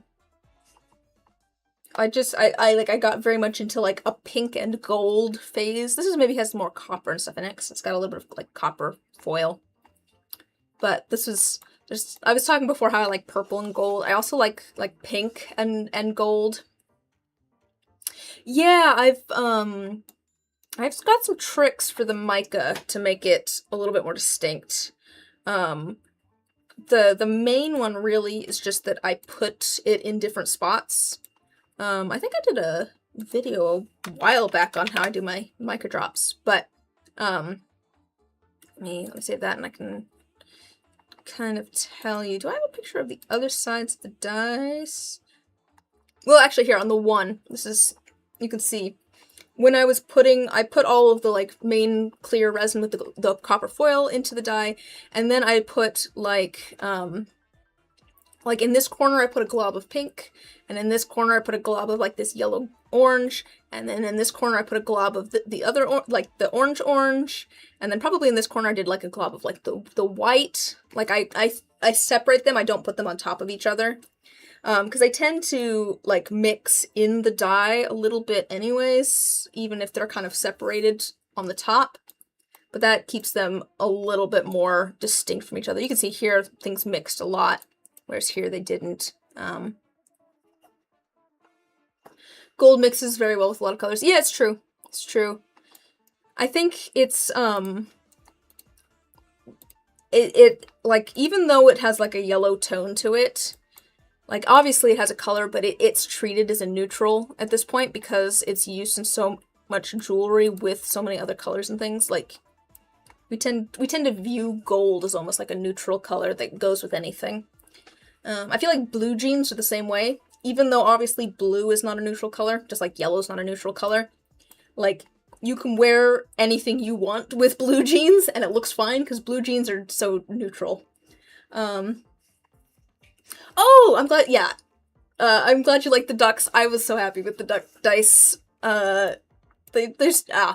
I mean, I feel like if you watched the video, you you got that impression, but I was very happy with how those turned out.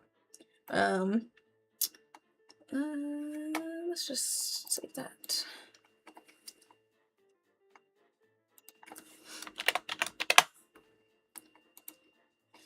Now I need to figure out my next, I think it's because of the metallic aspect of the gold. That's fair. I feel like you can kind of, a lot of metallics kind of feel more neutral, like copper does as well, even though it's pretty orange or pink, depending on the copper that you're looking at. But yeah, I need to figure out my next video. I think I did a poll, and I think it's going to be on the milk bath technique. I need to decide if I should just... I've already got footage from a while ago of like a set of dice that kind of uses the milk bath technique, but I'm thinking maybe I should kind of come up with a script and then film a couple of different like examples. I feel like that might be better than just trying to do the old footage that I've got.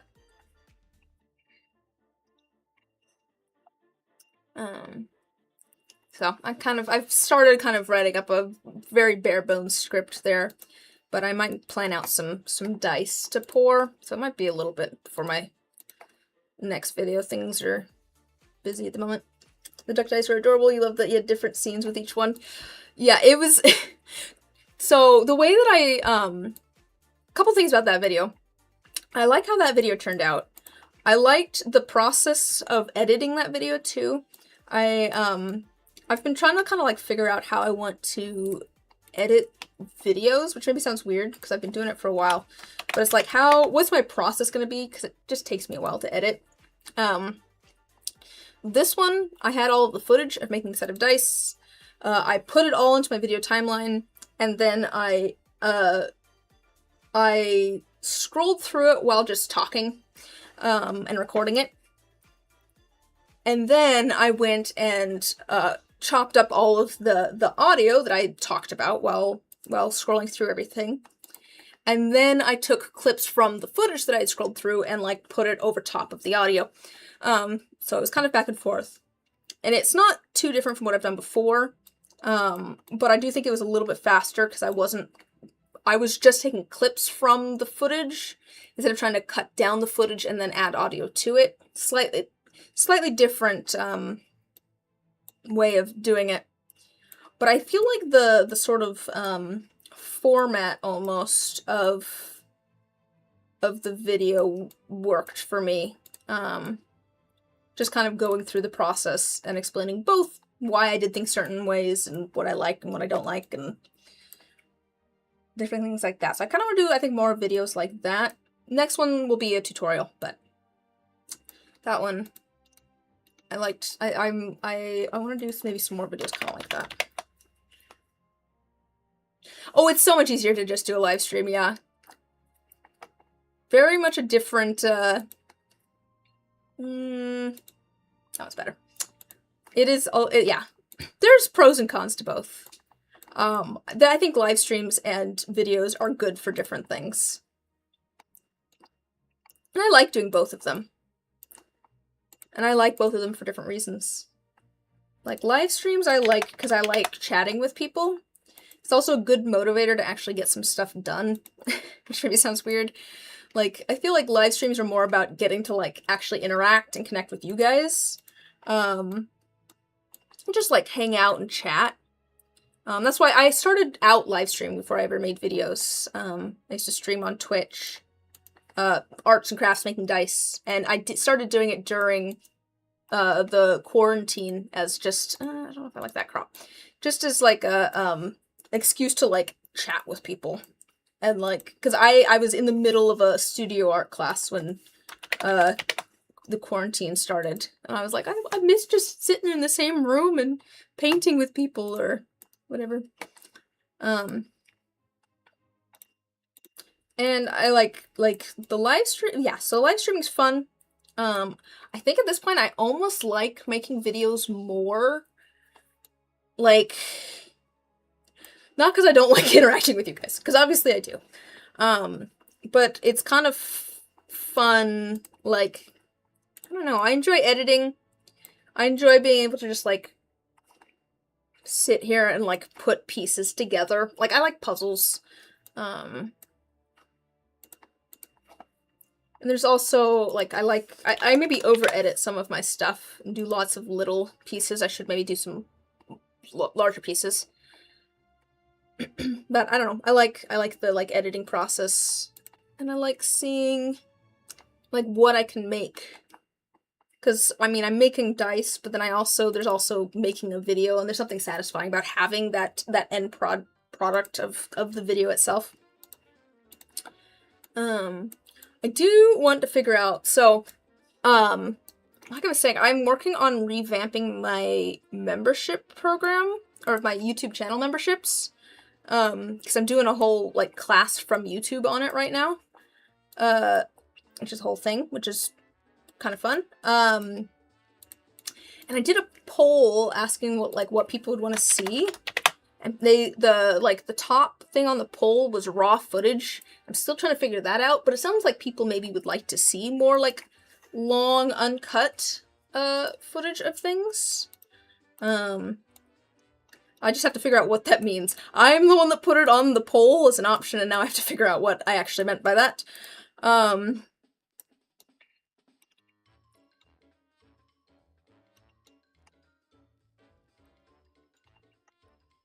But there's definitely, sounds like people would be interested in more of the long-form live stream type stuff, but...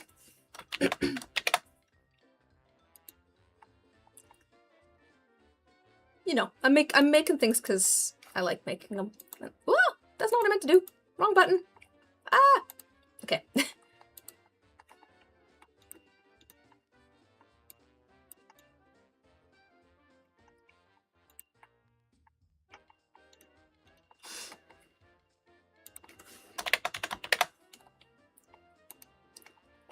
You've been liking premieres for the reason of being able to edit the videos and then hang out and chat while watching. The reason of being able to edit? Liking premieres. Oh, so like you'll make your videos a premiere. So like wait, okay, just I've been liking premieres for the reason of being able to edit the videos and then hang out. Oh, I see what you're saying. So it's kind of the best of both worlds to a certain extent, where premieres are nice because you get to have the whole experience of editing the video, and then also you get the experience of like chatting with people, like the interaction with people while watching the video for the first time. Yeah, I haven't really done many premieres. I think part of that is just because I release all of my stuff early for members. It's a good reason to do it, yeah.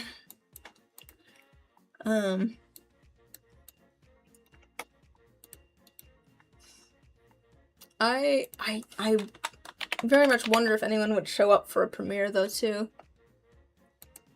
I don't know.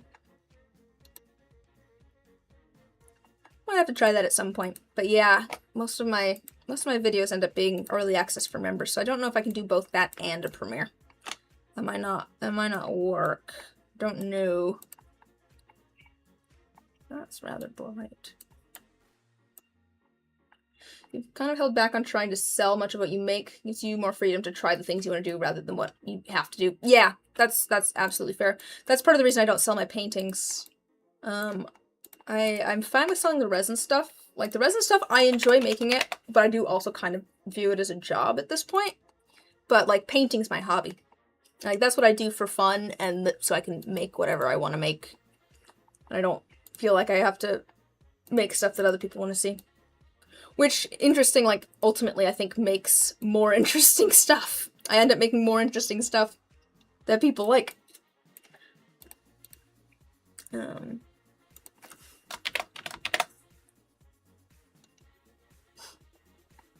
That is also why I told myself that I never want to, even though it's my favorite medium, I never want to paint for a job. Because I don't want it to become a job. Part of the problem, though, so with painting, I do it rarely enough that I don't have 12 million paintings. The problem with some of these things is that you end up with so many. Like, that's how this whole thing started, is I started out making soap, and, like, when you make a batch of soap, it makes 10 bars of soap, and it's like, what do you do with 10 bars of soap? Where am I gonna get rid of all this soap? And, like, the dice, like, I could make a few of them for friends and family and things, but it's like, what am I gonna do with 12,000 sets of dice? It makes it tends to sell, but people have to pretty much know you and come ask you rather than random people asking for things. Yeah, that's fair.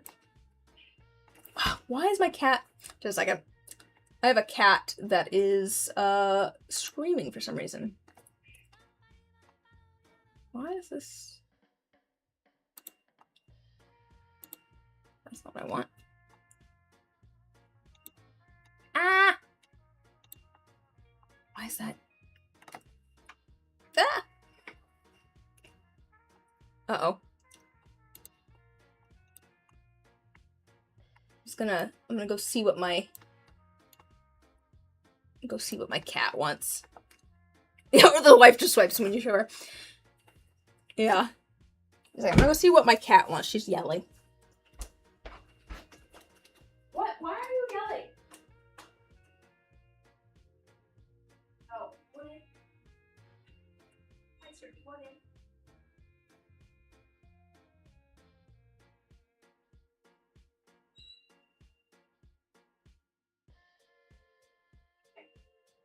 No, you're not going out. No, you're not. Don't you stop coming out. No, you're not going out. Oh. Coach. She was apparently screaming to tell me that the other cat was on the back patio. Alright. I know. I shouldn't give them the satisfaction of coming when they call. Koshi, at least, that's the one that was meowing. She usually meows for a reason, and it's usually that the other cat wants back inside. I think she's realized, though, that I will now come when she yells, which is a little bit of a problem. Because now she will just yell for random things.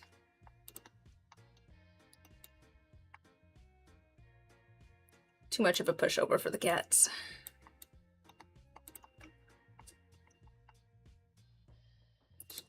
To be fair, I still got the one on the chair behind me, too. Who's sleeping. Just a little... Here, should we... see if we can see the cat. Oh. There she is. There she is. All cinnamon rolled.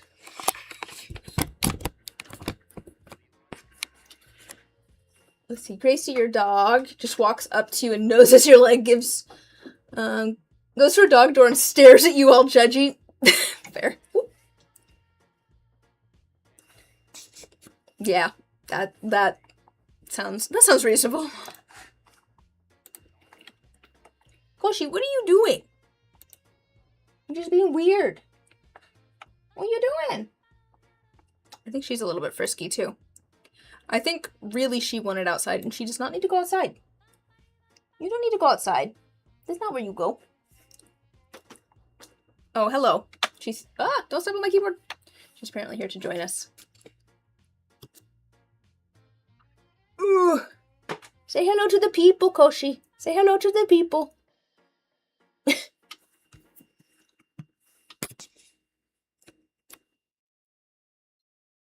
Or she just goes outside and sticks her head back in the dog door and stares at you sitting on the couch. Oh, that's pretty good. It's like, why aren't you paying attention to me? Hello, sir? Hello? I'm not sure if you understand that you should be outside, playing with me. What you doing, Kosh? What you doing? She's just hopped up here and started purring. Hello. She's a very purry cat. What you doing? Oh.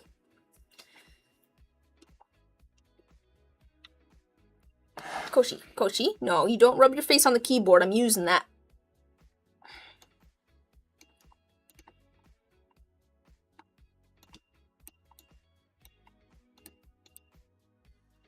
You know, you're making this a little bit difficult to see past you.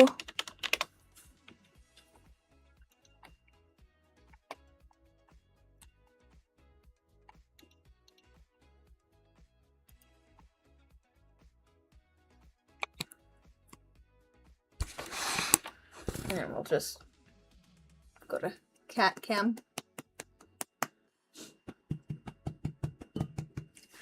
Koshi.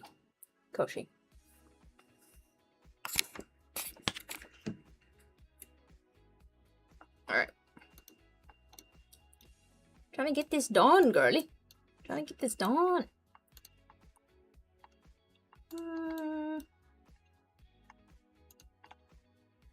Sure. Oh yes, here, I'll turn on your heat lamp. It's not really a heat lamp, it's just the lamp on my desk that she likes to stick her head under. Why are you sitting on my mouse? Girl! I guess you're out of the way. Just don't mess with my audio. If my audio goes funky, guys, let me know. I have a cat that's sitting, kind of on top of my, some of my audio equipment. Alright, cool. We're gonna call it good. You say that like the kitties aren't the star of the show. They don't believe they're the star of the show. They know they're the star of the show. Alright. Okay, we've got our 8-piece sets, all cropped. We've still got D6s and things that I'll have to do at some point. But here you've got the volume of. You've made dice for your daughter's son-in-law's granddaughter. You've got to make a set for the second granddaughter and ultimately the third granddaughter. I mean, they're just so much fun to make, and there's so many different, like, things to try. It's like, I want to try all of the things with resin. What am I going to do with all of these different experiments? Gotta go somewhere. Oh, wait. Right, I still need to do all of the darker the ones on the other backgrounds. Alright, we've got more to edit. Yeah, exactly. It's like, it's really fun to just design them. I think it's fun. Resin is really fun because, like, the options are limitless. Like, there's just, you can just keep trying random stuff forever. Like, yeah. You can put whatever you want in resin. Like using the Dice Maker program. I should print out, I should make some masters and print them out at some point. Try that out. I want to, at some point, make some, oh, thanks. I like this set, too. It's a good dirty pour. I want to try making some, like, little potion bottle D6s. I feel like that would be cute. I need to actually, like, get back into remembering how to do CAD stuff. Actual, like, 3D modeling software. Your downfall is sanding. I think everyone has a different part of the process that they just are like, I don't want to have to. Like, sometimes it's sanding for me. It's usually mold making for me. It just drives me insane making molds. I don't know why. Mainly sanding masters, that's fair. See, I've gotten around that by just using the same masters for 6 years. I'm good with mold making. I think it's because, like, when I'm sanding stuff, I can kind of turn my brain off. Like, it's just something to do with my hands while I'm watching a YouTube video or something. Like, I don't have to think about it too much. Oops. Whereas with mold making, like, there's enough different steps that I feel like I can't, like, relax enough, almost. Like, I have to be thinking about it while I'm doing it. To be fair, it's also one of those things where once I'm actually doing it, it's not as bad as, like, I think it's going to be. The idea of doing it stresses me out more than actually doing it, actually making molds. But I might have to do another stream making molds at some point just to actually get me to do it.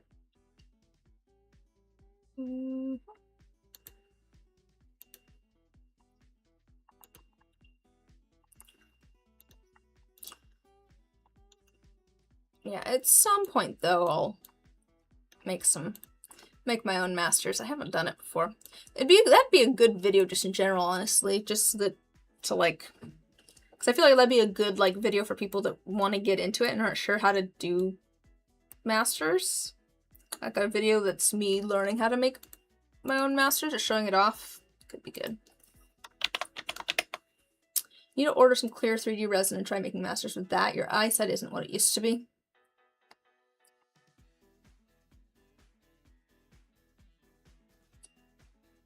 Why does it matter if it's clear? Does that affect the... Yeah, I've only used gray as well. I guess maybe the clear doesn't have as much cure inhibition. I don't know. Both light years ahead of you. You don't even have molds. That's okay. Plenty of time for all sorts of projects, including dice making when you retire. You're banking a lot on when you retire, Selden.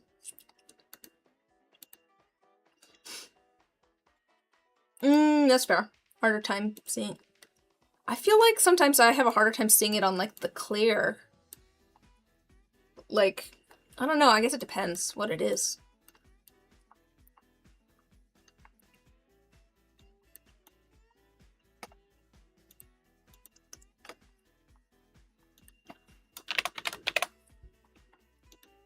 What do you do, what sort of, like, what do you do to prevent cure inhibition, Chris, with your, 3D prints and your, molds? Because I've heard, well, I have a friend who's done silicone molds with the gray, and they're like, just make sure that you leave things to gas and make sure there's no dust or anything, and it works fine. But, I know that it can cause curing problems with the silicone. You retired once, then the wife sent you back to work.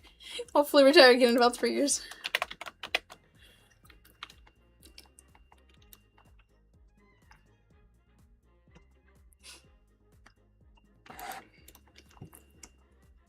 You've had issues with certain silicones. To be fair, I think someone in my Discord was talking about a silicone that they tried that just worked great. What was it? I think this will open up over here. Let me see if I can find that. Product suggestions? New silicone. Anti-cure inhibition silicone. What was this? Oh, Bibdino. I don't know how to say it. BBDINO. Anti-cure inhibition platinum series. They said that that worked really well.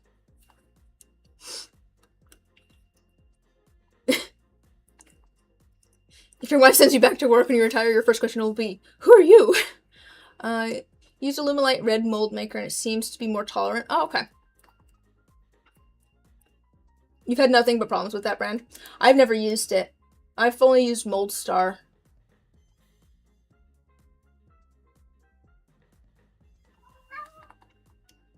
I don't know. I think everyone has their... Yes, hello, Fitz. And the 4th cat has arrived. What? He's very talkative. I think everyone's got their, different brands of things that they like. Or that they don't like. What? What's up? Yes. Speaking of animals headbutting you. You've got a sticker. Come here.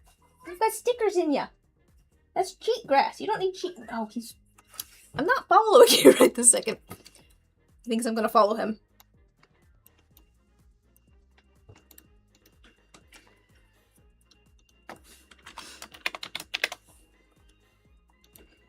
Yeah, I haven't, but yeah, I haven't actually tried that myself.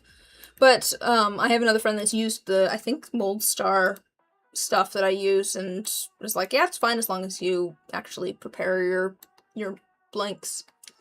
You're thinking you'll have to eat those words if you end up getting married before you retire. I know, I was just wondering that. It's like, you got 6.5 years. There's time. Might meet someone. Haven't tried it yet, but Soraya Tech Defiant is supposed to work well. Okay. That's another option. That's another one of those things where, well, when I get, when I get around to it, I'll do some more research and ask around a bit. Try some things. Oh, I can't. It's taking up so much of my chair. It's just, have some waiting for you to finish. Are you using the stuff that has the 5 to 7, buddy? Using the stuff that has the 5 to 7 day, cure time for your dice as well? Because that'll be a bit of a wait.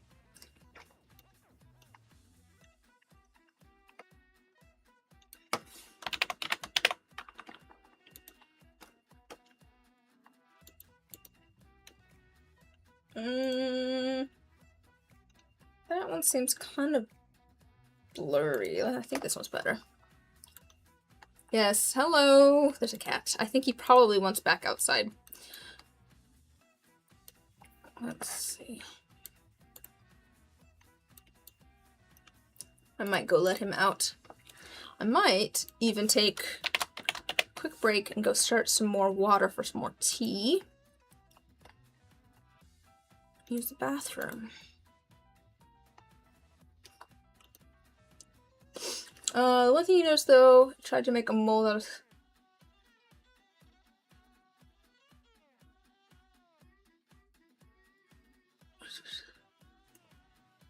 Oh, okay, so you tried making molds out of a set and had problems, but then you let them sit in the sun for a couple months. Yeah, I think that was the same kind of thing that my friend was doing. Yeah, let them cure for a longer time. I don't know if I like this picture as much. Let's see what we've got next. That was okay.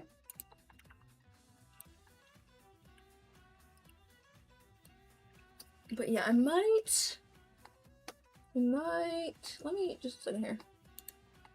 Where's the, oh, there it is.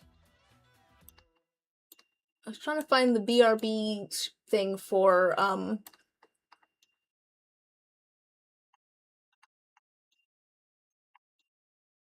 the other one too. If you sand them again, it seems to reset the cure time. That kind of makes sense. It's like a shell almost. Okay. Alright. I'm gonna turn the music... Oh, wait. Oh my goodness, my music has ran out. We've been sitting here so long, the music's run out. Alright. I'm gonna be right back. I'm gonna turn the music up just a little bit, so you guys have something to listen to. And like I said, I'm gonna go let the cat out and take a quick bio break and grab some more tea and stuff. So I will be right back. Feel free to chat in the chat. Can you hear the music now? I had it very quiet, I think, but also there wasn't music because I had gone through the entire playlist and it had stopped. But yes, I will. You guys can listen to the music now. I'll be right back.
I found a muffin. Anybody Anything happen while I was gone?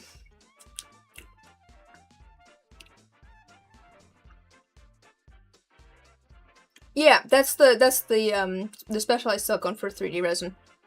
That's the one that the person in my Discord was talking about, I think. Is the music at an okay level? Got some water? Oh, good. I got a muffin. Alright. Oh, let me get rid of the BRB. Aha!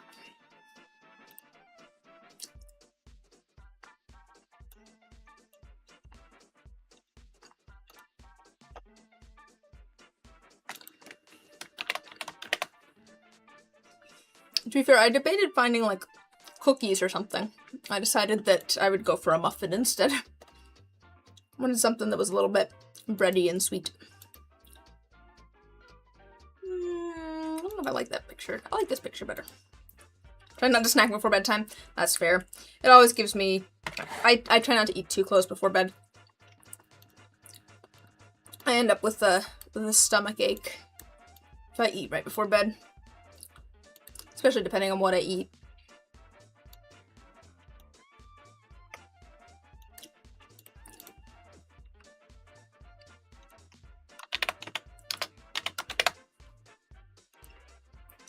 I know, they're so sparkly. This is the set that I was, like, kind of tempted to keep for myself. I feel like it would match my current D&D character pretty well.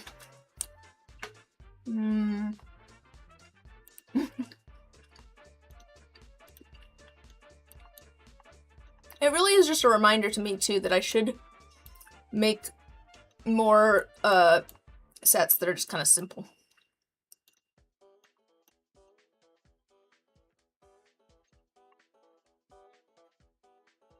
Because this is just purple resin with, like, iridescent mica flakes in it. That's all it is. I tend to go, I think, too, almost too, I mentioned cookies, you're gonna go get some. It sounds good. Cookies just sounds good right now.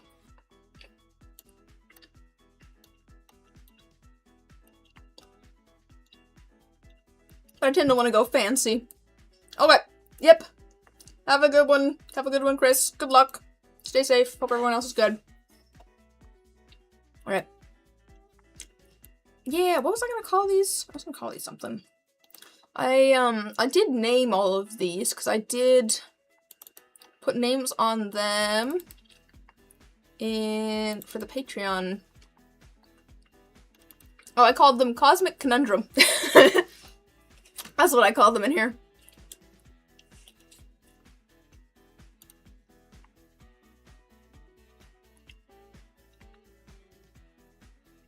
Alright, where were we? Oh, that's where we were.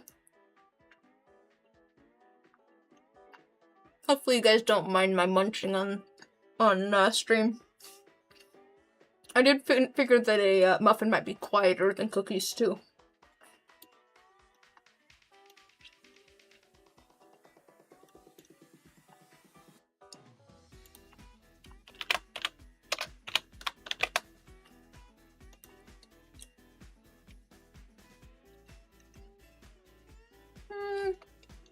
See if we can make this one a little bit better.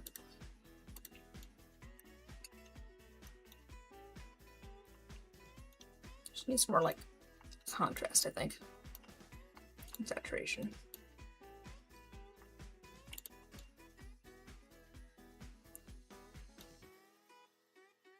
Oh, it's, yeah. Coming up with names is...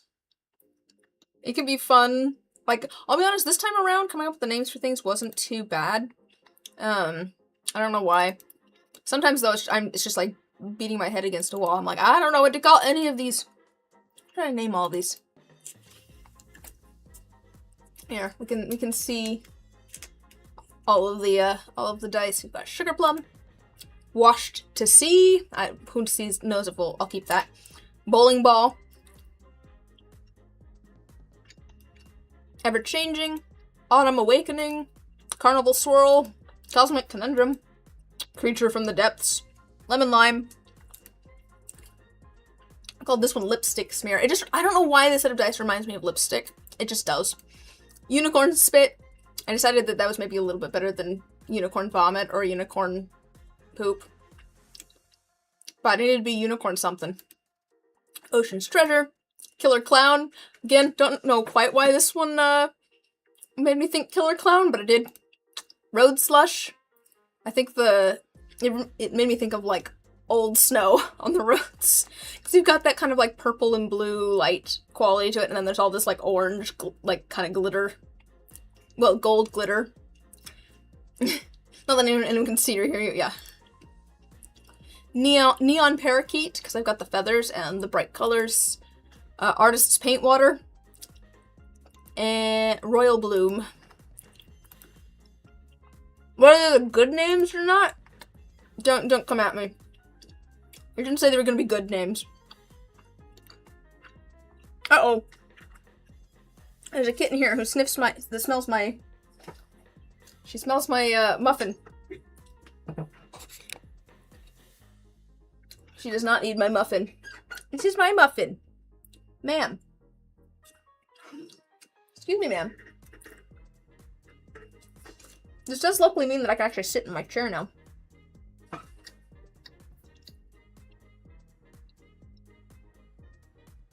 Oh yeah. Sometimes it's totally witch's brew, and then other times it's like, yeah. Hello. Hello, good morning. You just woke up. Yes, you smelled a muffin. Mwah. Good morning. You don't need muffins. Yes. This is my muffin, I'm afraid. This muffin would make you sick. You know you cannot eat things.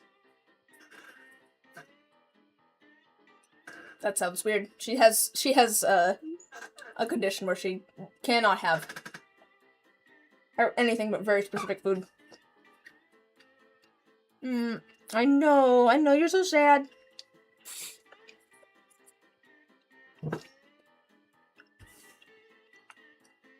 I know you want the human food, but it will make you die. Alright, I'm feeling better about that. Now that that's a little bit darker and more contrasted. It's gonna be harder to type.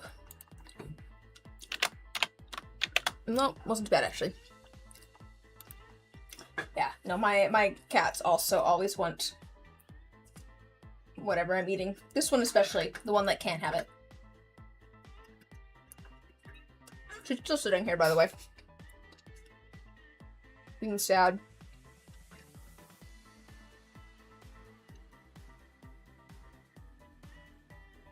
She will accept some scritches in recompense.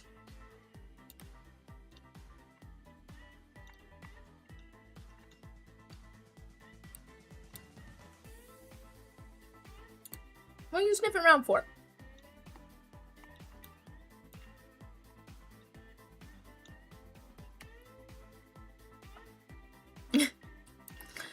Yeah. Do I still have the I Am Strong Father comic here?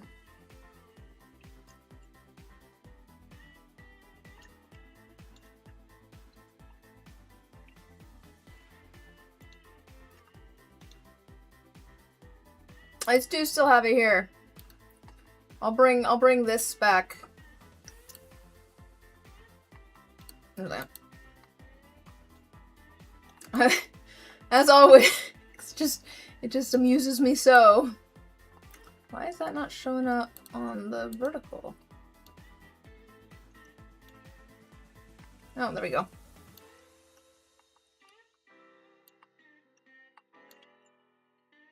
Might be hard to read on the vertical, but I'll bring it back as no.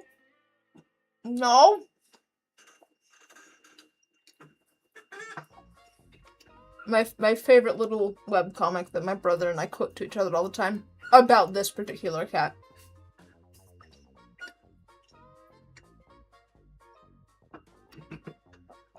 Alright. No. She's... Ah! She's trying to grab it! Stop it!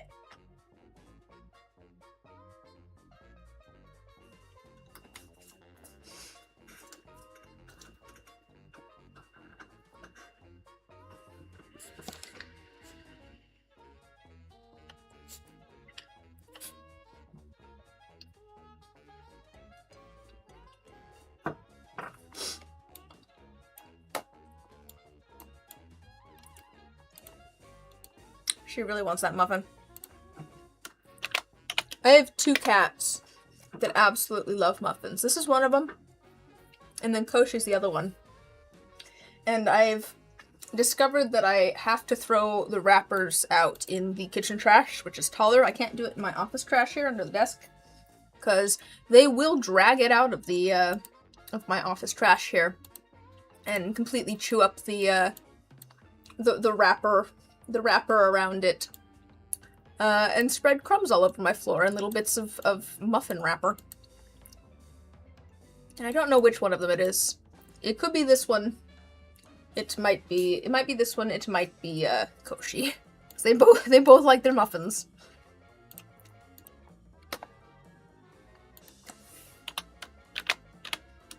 But yes, this one is particularly sad because she can't eat things. She can have her special food and that is it. Your body doesn't absorb nutrients well.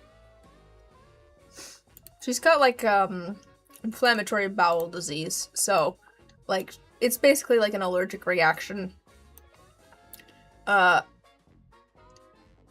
We think maybe to chicken, but we're not sure. And her body just will not absorb nutrients if she has foods. Yeah, it's stolen from the garbage too. It also does not matter what kind of muffin it is, whether it's a blueberry muffin or a chocolate muffin, they will go for it. So that's lovely.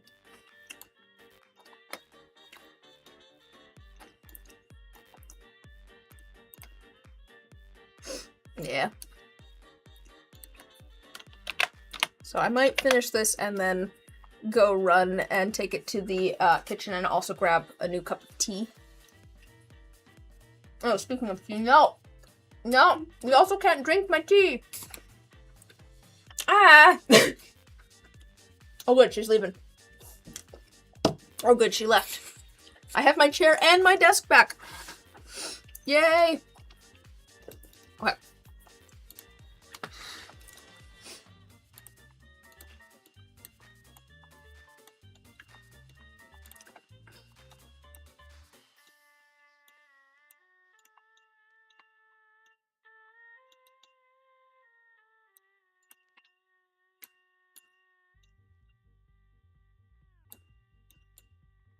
Yeah, there we go.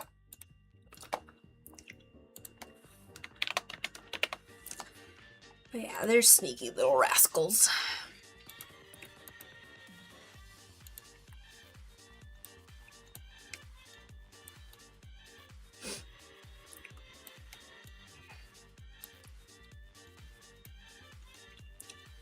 You know, I was gonna say, alternatively, we could actually make listings, next week, but I want to get these up on Friday, so that wouldn't make sense.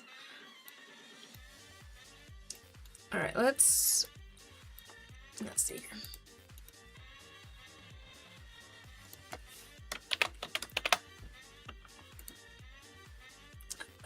But yeah, this whole thing takes forever. You know, we could just work on making 2 of the listings now, because I do now have the images for that purple set and for the carnival set all cropped now.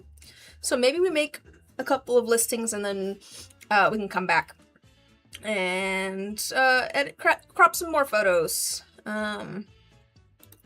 So here, welcome to the back end of Shopify.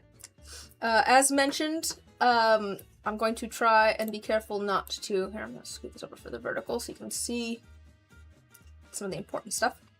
I'm going to try not to click anywhere that I shouldn't, because I don't want to show off any like customer information or anything. So we're gonna be hanging out in this product section. To make new listings, I have made a template basically to make it easy for me. There's probably a better way to do this, but I've just made drafts of basically kind of my normal things. So I've got like shaker chimes here, raw 8-piece set. We're gonna go down to our 8-piece dice set template.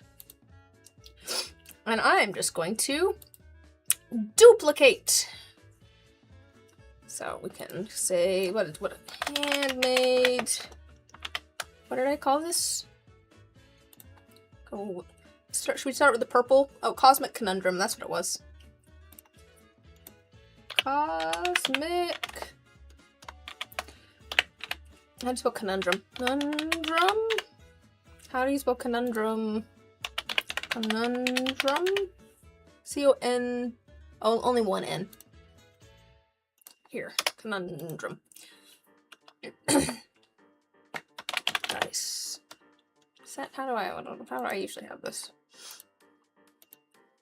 What do I call these? Handmade, just dice, okay. Inventory, translation. Translations, I don't know what it means. Set as draft. How is Shopify compared to Etsy? There's pros and cons to each one. I started out on Etsy. Do you mean as far as making listings? Or just in general?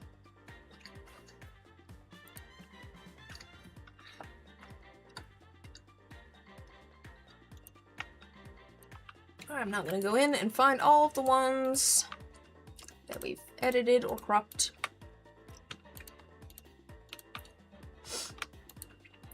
Because, as far as like making listings goes, it's not a huge difference. I feel like Etsy was a good place to start because it has more of a built-in audience. Obviously with Shopify, it's my own website, so I have to drive traffic there myself. So there's that bonus of Etsy. Like, you don't have to try and pull all of your own traffic. I thought, let's see, it was kind of nice. They had actual backend's not too different. That's a pro of Etsy. Depending on how much stuff you have to sell, because with Shopify I can have as many items as I want, and it's just a base price per year. You know, it's like, I don't know, $300 a year, I think, to have my store. So if you've got a lot of items, because on Etsy it's gonna be per item, it might be more beneficial to go Shopify, where it's just a base amount. Here's how much it costs to have a shop, as opposed to here's how much it costs per item in your shop. Like I said, I used to be on Etsy. Etsy did some things to piss me off. There's a few different things they did to piss me off. One of which, I don't know, to be fair, it's been a few years now since I used Etsy.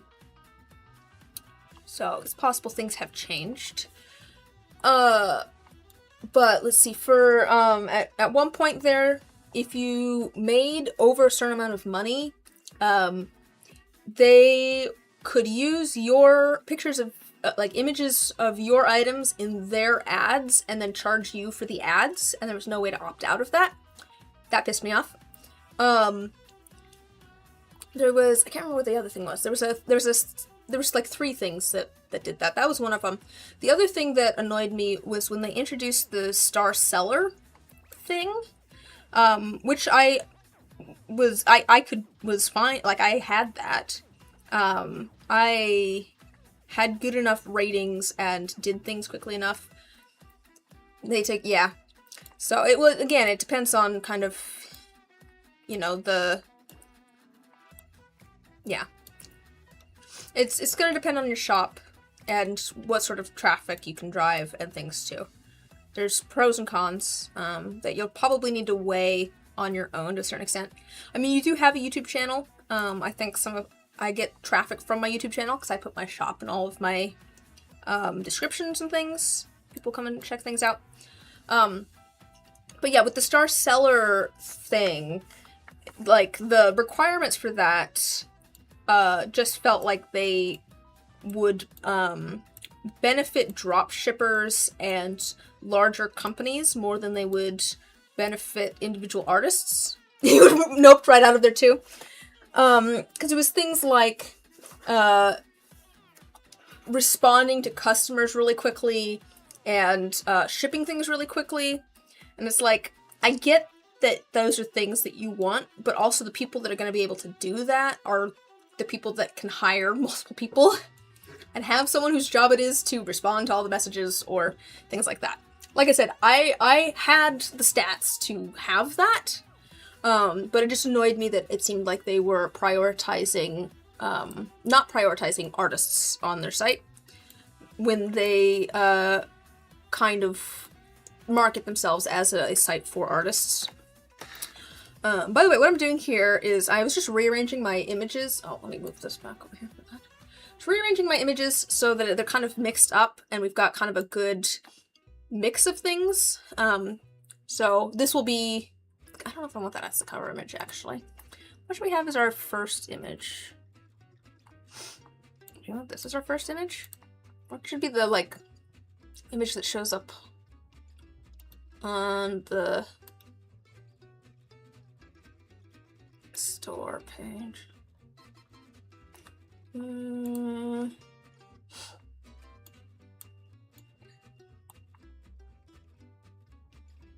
This one. What's this one look like? That one's not bad. Could do this one as the cover image. Let me do that one. I think that's this one. Oops. Put this down here instead. Actually, we're going to trade it with this one because I think I liked it better than that one. All right. Used to be a handmade or artist type place, and now it's like reselling Temu stuff, which is BS. Exactly. That was really kind of the straw that broke the camel's back, as far as Etsy went, which was unfortunate. All right, let's see here. Let's tag this purple. These tags don't really matter too much, but they are ways that you can filter in here, which people probably don't. Actually, wait, can they filter?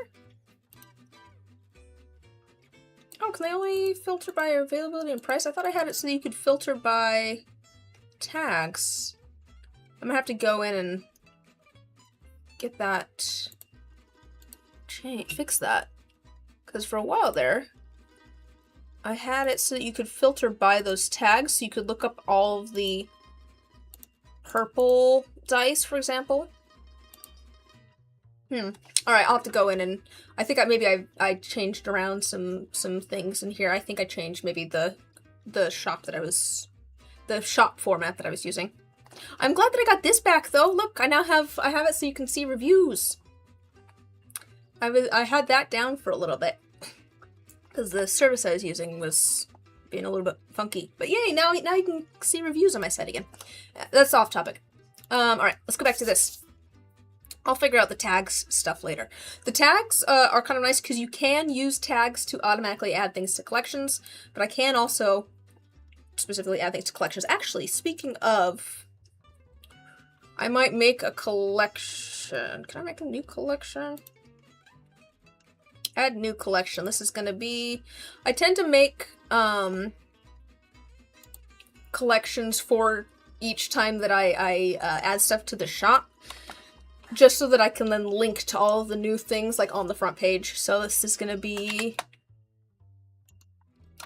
August 2026 shop update. Whoa, finger tight. And then we'll just save that. And we'll add it. So we'll add all of our items to the August 2026 shop update. And then on the actual shop, if we go to like the home page, This is from the last shop update. It'll take you to the collection of new items. I'll just link it basically to that collection. Alright. We have got one available. That seems fine. These HS codes are interesting. This is for like international shipping stuff. I think this is probably the best. 9504.90 video game consoles, machines, table, or parlor games, including pintables, I don't know what that is, billiards, special tables for casino games, and automatic bowling equipment, amusement machines operated by coins, banknotes, bank cards. This might be the best one because it's things for parlor games, I guess. I don't know of a better HS code. If someone else does, they can let me know. But I think this is alright. 110 for the price. How do we want to describe this? A sparkling set. A sparkling purple set. No, Koshi! You're not allowed to have this either! Koshi has come to also ask for the, she's the other lover of muffins. Okay, I'm gonna go run this to the kitchen trash and grab another cup of tea. You're just perusing my shop? Oh, well, thank you, Selden. Yeah, it'll be good to add some new stuff. It's been a while since I've added some sets of dice. Here, I'm gonna put the BRB back on again real quick. Ooh, it's kind of hard to see. Right, we'll make it a little bit easier to see if it's... there we go. Okay, click on it. I'm just gonna go set this in the trash in the kitchen and grab tea. I will be right back.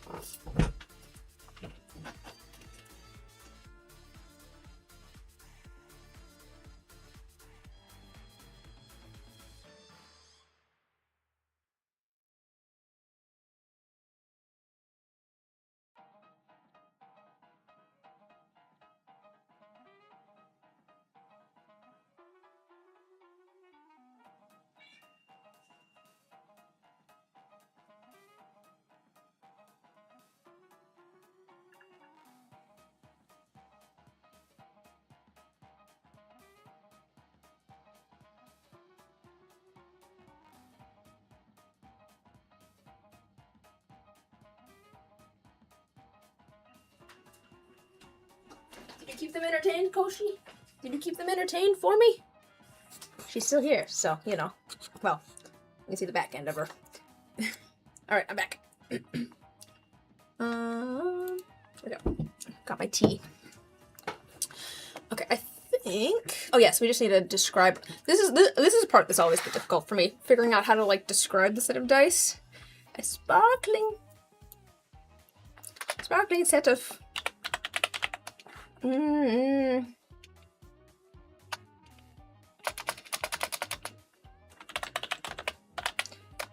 This purple set of dice? No,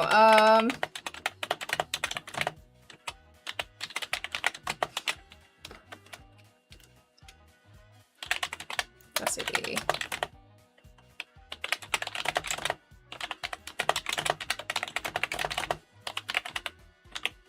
This purple set of dice sparkles flash, let's see.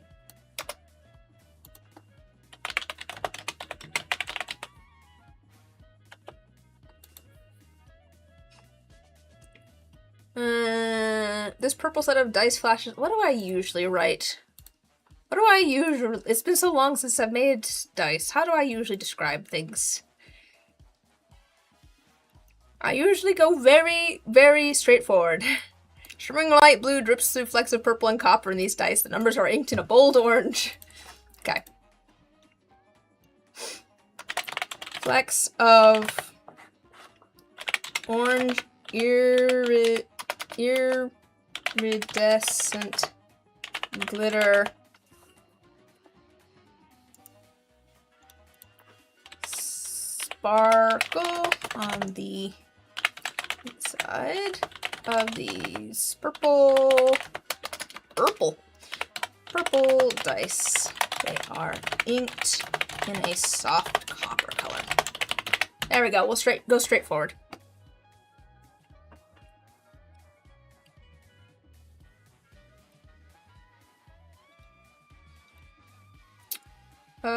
Yeah, sure. That's good. All right, we're going to save it as a draft. It is part of our collection. Save. All right, and then I think we also then had... I think next up was... Yeah, our carnival one. What did I call it? Something carnival? Would have to be careful not to be snarky on your descriptions. Just look at them. I mean... You never know. What do I call those? Carnival Swirl. We can come up with, I bet we can come up with a better name than that, honestly. What do we want to call those? Alright, so we've got that done. Let's go back to our drafts. And it is now in our drafts here at the top. Alright, let's make another one. You can see also in our 8-piece dice set, I have other little stuff here. This just says, this listing is for a set of 8 polyhedral dice, including a D20, D12, 2D10, D8, D6, D4, and D2. The perfect set for your Dungeons & Dragons or other tabletop RPG. Disclaimer, these dice are handmade and, while I do my best, may be imperfectly weighted and have minor imperfections. I figure it's just good to have a little bit of a disclaimer there. Alright, let's duplicate this. So this is gonna be handmade Carnival Swirl. Unless we can come up with a different name, maybe. If you guys can think of a better one. Let's get all of our stuff in here. We can add it to our collection. August. I like how I have August 22, August 24, and August 26. Let's upload all of our stuff for this one. So this is... Let me find it here. Somewhere in here. Here it is. This one.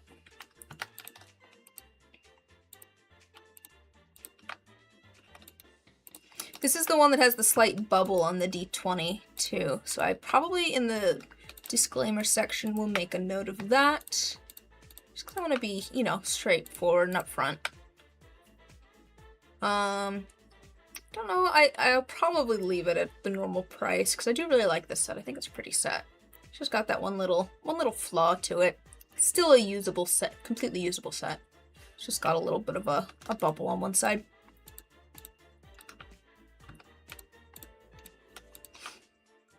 That one and that one.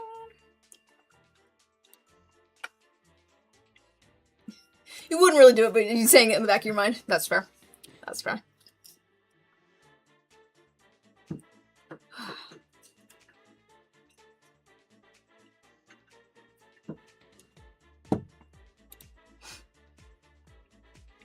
Alright. What do we want to use as our cover image? I worry that these ones might be a little bit too busy. Could go the dark. I kind of like maybe this dark one as our cover image. And then maybe one of these like single dice, because some of these are kind of pretty. Let's make sure that our the flaw is there pretty quickly. Oops, didn't mean to just click on that, but that's okay. But yeah, let's try and I kind of want to spread some things out a bit. Like, I don't want these two, which are exactly the same, basically right next to each other. Let's spread out and get, like, you know, a bunch of different pictures of a bunch of different dice.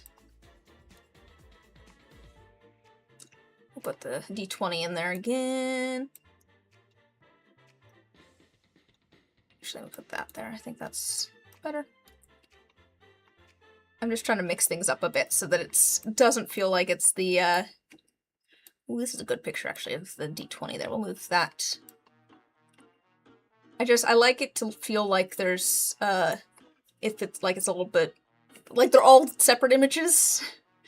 Even if there is some that are, if there are some that are kind of similar, I feel like it's just almost confusing if it just has basically the same picture twice in a row.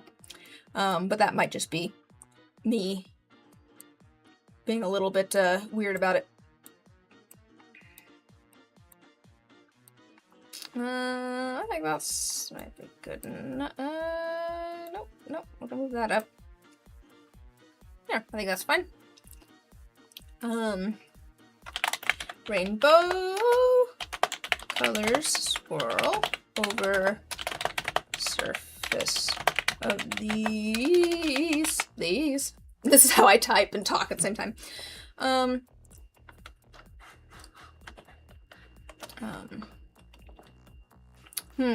would I describe these? Rainbow colors swirl over the surface of these. Energetic? No. I could say rainbow swirl over the surface of these colorful dice. Seems a bit redundant, though.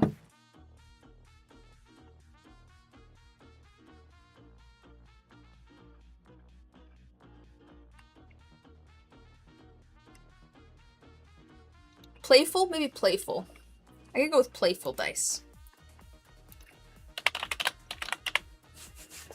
Playful dice.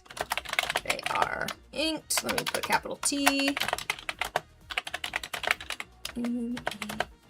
Bright shimmering gold.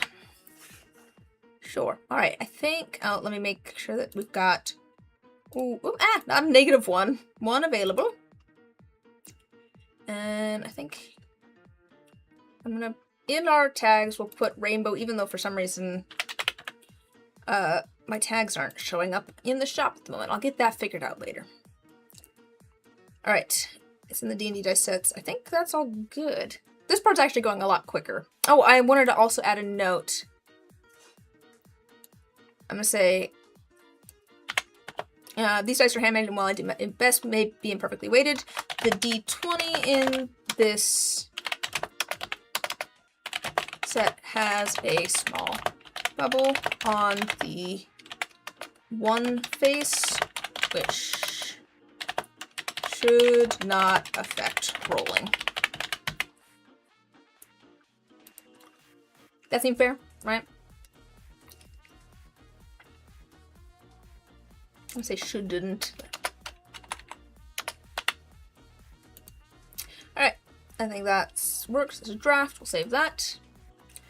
I think took a lot more time to hey, you're back! It took a lot more time to edit photos. Maybe we should go back to editing some more photos. Seems like that's weird. Because we've just got our two listings made for the two that we had edited. So I guess we gotta edit some more photos. Let's see if we can finish the full sets. I've got more tea, so hopefully my voice will hold up for a little while longer.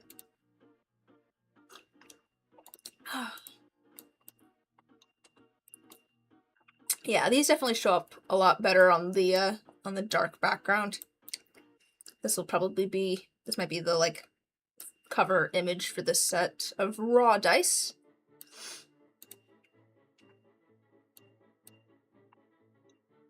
Let's see if we can pop this. Yeah.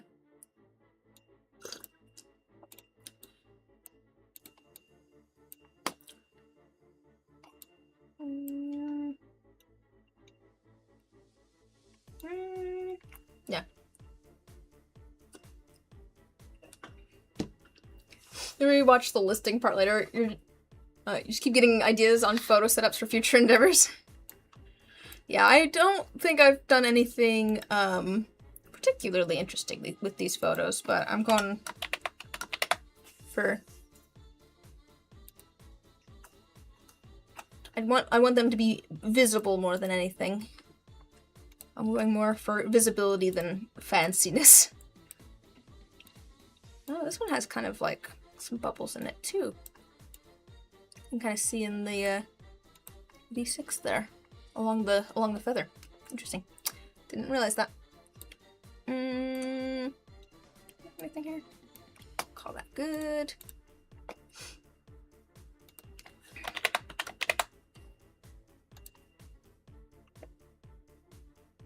You're extreme newbie, so angles, lighting, how and what you focus on is all helpful. Oh, okay, cool.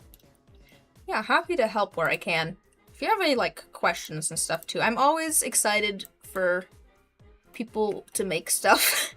Even if it's not necessarily dice. I'm always excited to see what people are working on, and I'm happy to answer any questions that I can.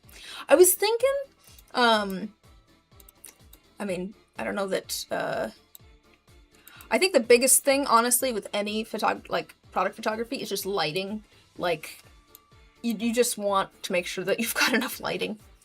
That seems fine. I was thinking recently, I was thinking about this before, so let me maybe give some backstory. I was trying to figure out, this is before I got the job that I will be starting beginning of September. I was trying to figure out basically how I could make some more money.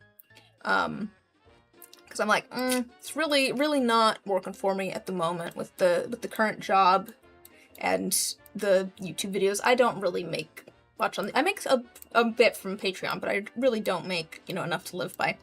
And I was trying to figure out like some ways that I could make a little bit more cash. One of the things I was looking at was like Skillshare classes, making those.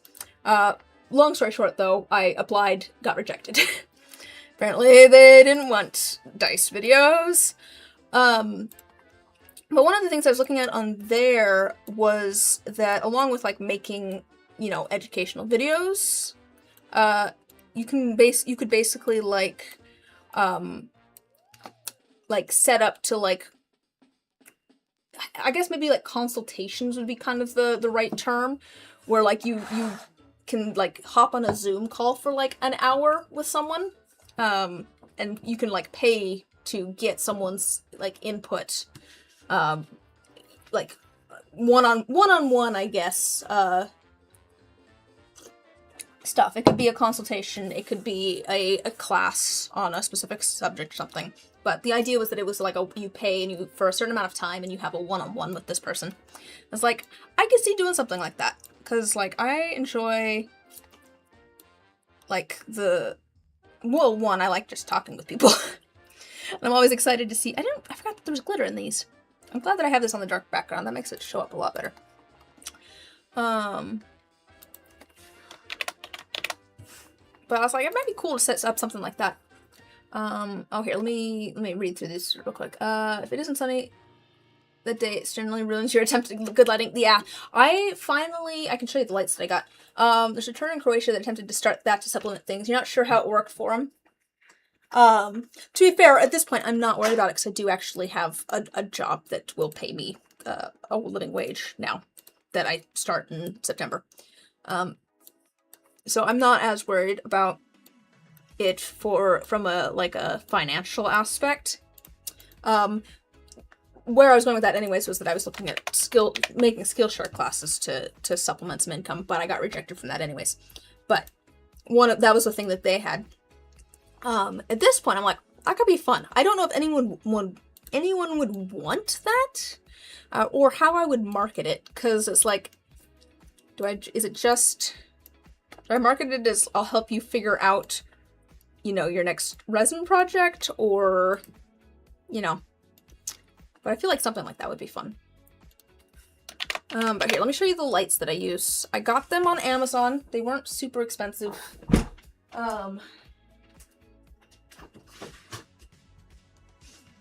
They came in a 2-pack. But I've got these lights that I use for product photos. I try to get some natural light too, but I'll use like 2 of these kind of across from each other. And they work quite well for photos. These are Releno.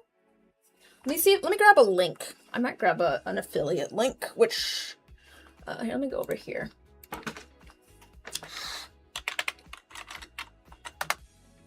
See if I can grab the let me find the lights.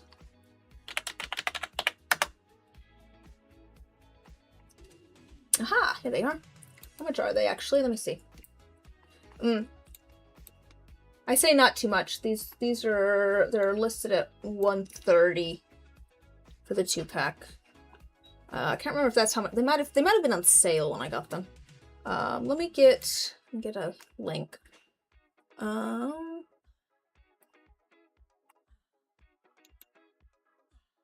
maybe. Why is it not getting me a link? Whoa!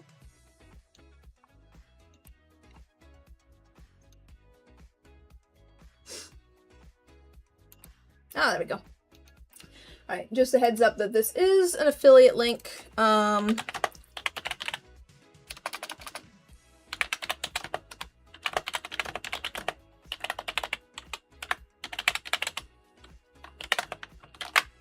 But those are the lights that I use, and I quite like them. They're, let me get back to, like, I can change, like, how bright they are. I can also change the temperature of the light. Go cooler or warmer.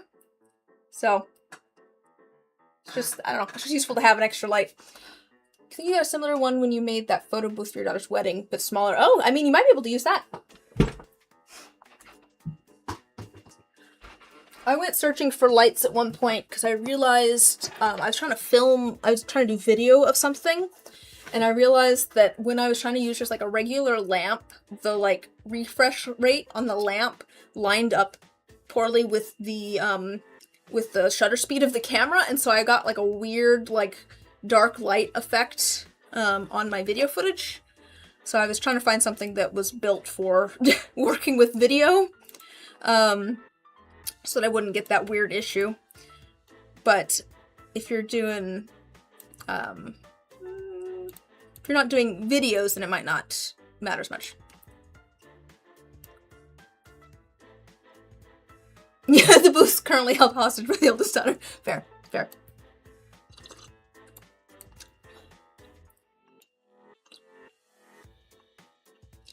We have 4x3. That seems reasonable. How's this feel?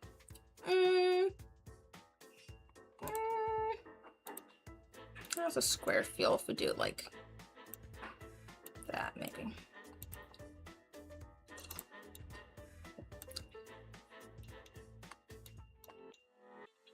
That might be, it might be better. It might be better actually as a square.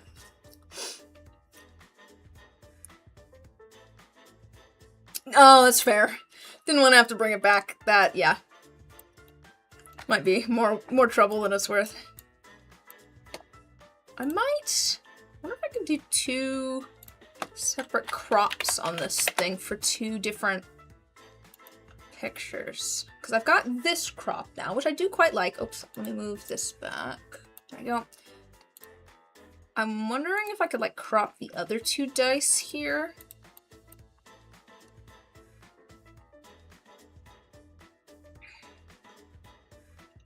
I don't know. Maybe not. Might not. I think I'm fine with not having that. I like this crop. I think it's good. I don't need those 2 dice in the picture.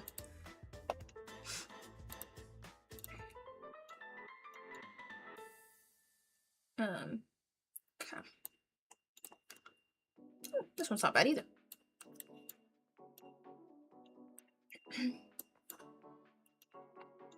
Yeah, the thing that surprises me at this point, speaking of like the affiliate links and things, I think I make more from Amazon affiliate, Amazon affiliate links at this point than I do from YouTube videos.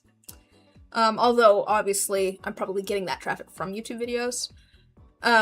Maybe, I'm not sure. Like, it's weird to me how much people buy from my affiliate links. It's like, where are you even finding all these links? I think it's probably because I have an actual, like, storefront where I've put a bunch of, like, I've listed just a bunch of resin items, that I use for people to find.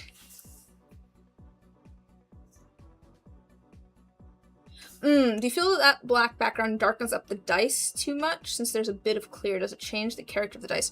Well, in this case, I think it actually shows off the dice better. Because you don't see, like, the white feathers and stuff as much with the lighter background. Let me go find this set. Like, I find that this is harder to see. Like, the dice feel light here. But also you're not actually seeing the actual lightness of the things inside the dice because you're not seeing the white feathers. Whereas, you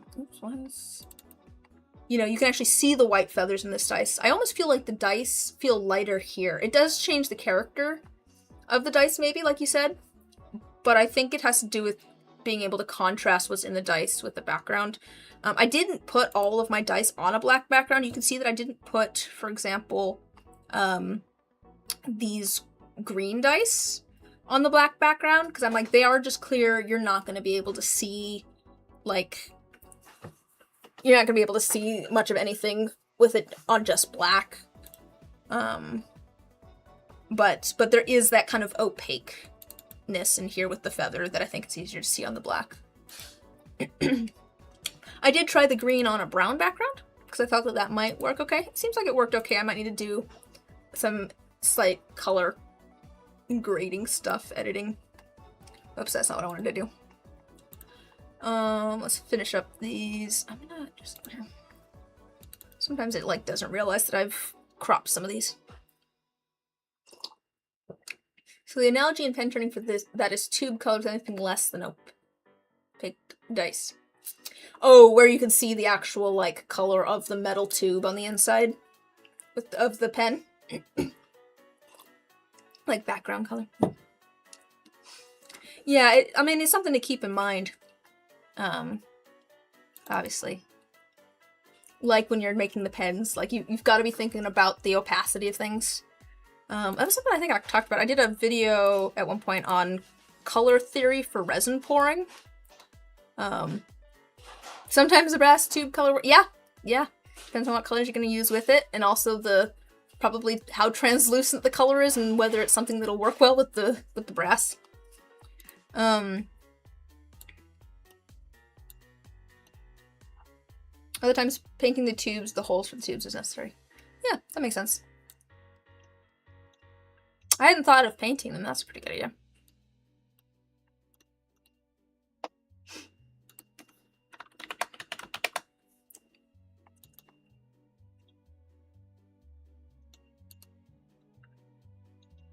Oh, you can see the sparkles in this one quite well, actually. The color you use can vastly change the timbre. Black tube versus white tube. Oh, yeah. Timbre. Ah, that makes more sense. I think.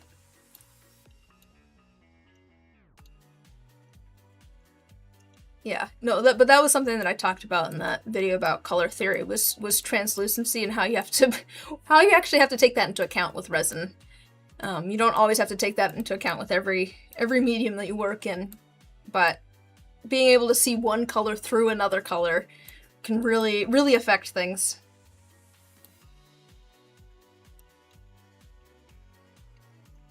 Let's go.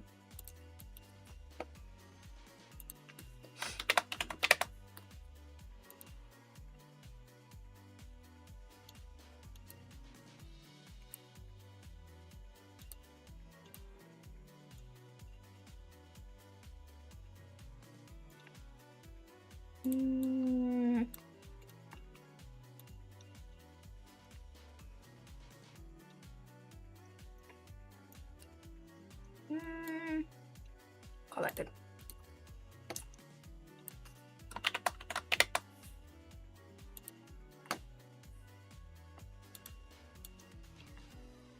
Is that the right? Yeah, okay. I feel like this is one where I maybe lost the color a little bit. Like, it kind of blends in with the black a bit. Brighten that up a little bit, though. See if that helps.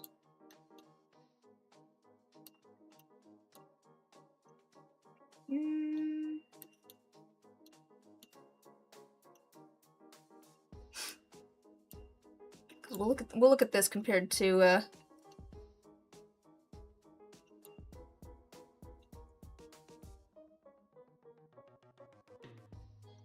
actually make this one a little bit warmer maybe and a little bit more red. It feels kind of cold and greenish. All right, up the saturation just a little bit. And there we go, that feels better. But yeah, I think this is one where, because the colors in this are kind of me and Zach, I don't know who Zach is, could have long conversations about how colors bleed or seeing colors through another color. Yeah, and turns it into the mixed color.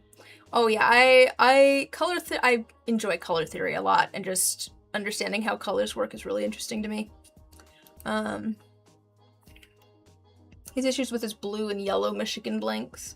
Yeah, my solution usually, if you have like two colors, it's like, oh, Resinworks Studio, okay.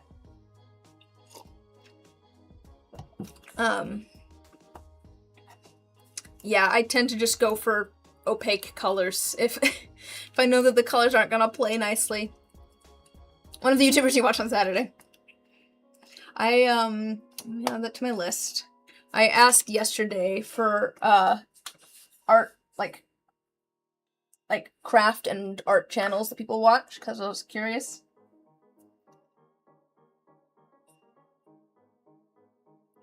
I'll write that down. I have to check that one out. I don't know if I've seen it or not.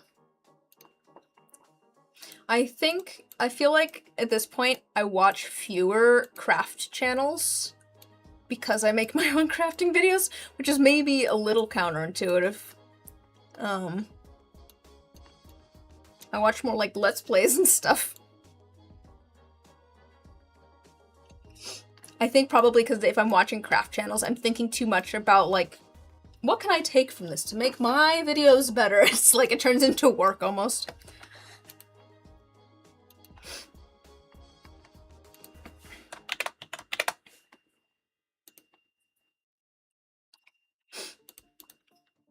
Oh gosh, that's so dark.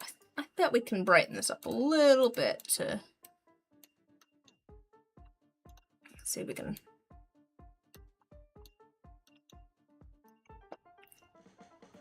Once more the city beckons. Alright, good luck. Stay safe. Hopefully everyone's alright.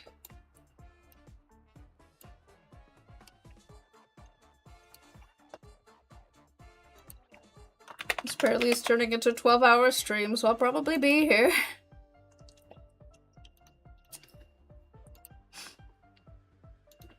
I don't know how much longer we'll go. I'll probably want to leave at some point.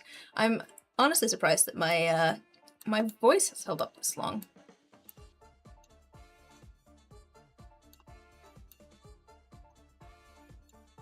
That seems fine.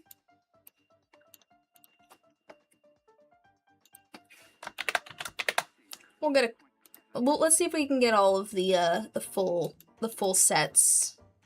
I like watching several different creators help to inspire ideas for projects. Yeah. It makes perfect sense. But it's like I was saying, at a certain point, like, there's a certain amount of, like, I don't want to... I don't know. I definitely pull ideas from things that other people have made all the time. Like, that's how you get inspired, right? You see things that other people are making, and you're like, that's a really cool idea. I bet I could implement that idea in a slightly different way to do this, you know, do things my own way. I think that's great. That's, yeah. But at the same time, because I do kind of consider that it's fun, but I do consider it work at this point. Sometimes that can be like, well, you know what I mean? It still kind of falls under the work heading, even if it is enjoyable work.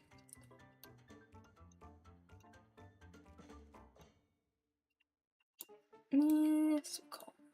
That's good. I say that, but I do still watch crafting videos. To be fair, I was telling I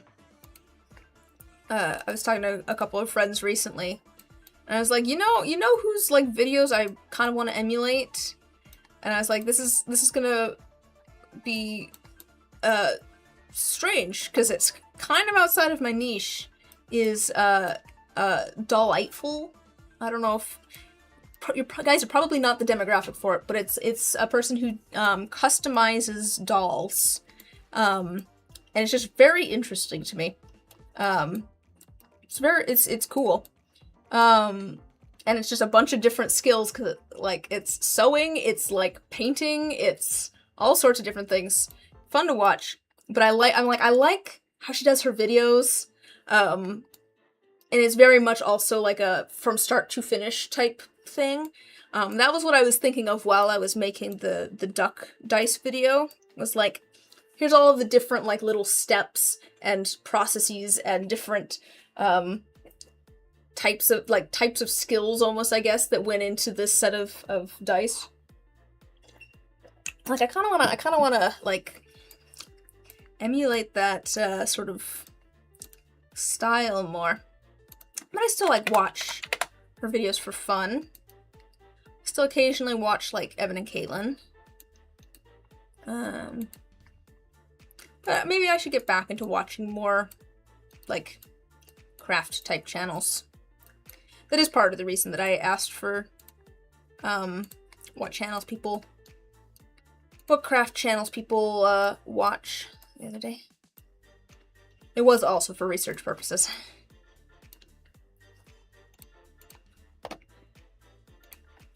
I want to see what other people are doing for like, how do they format their videos? What do their memberships look like if they have memberships? What are their, you know, how often do they post videos? Like,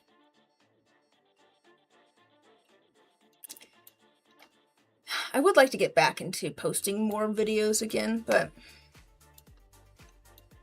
I used to do a video a week, and now I'm to about a video a month. It's just... Oh yeah, Evan and Caitlin's videos were fun.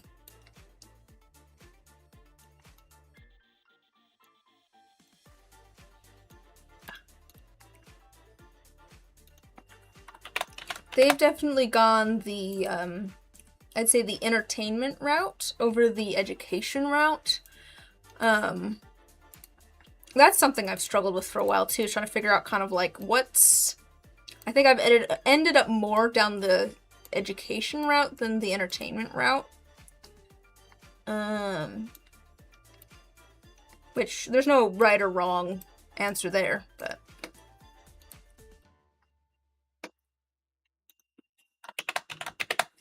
I sometimes wish that I was better at being entertaining, but I'm fine with being educational too.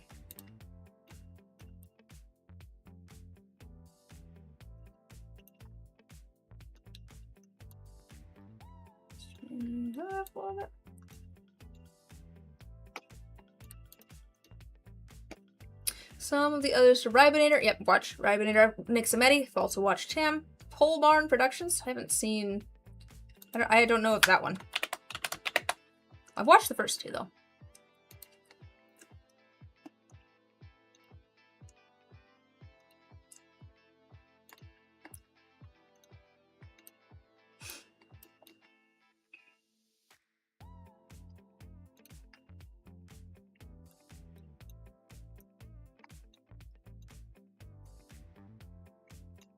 Turn that saturation up a bit.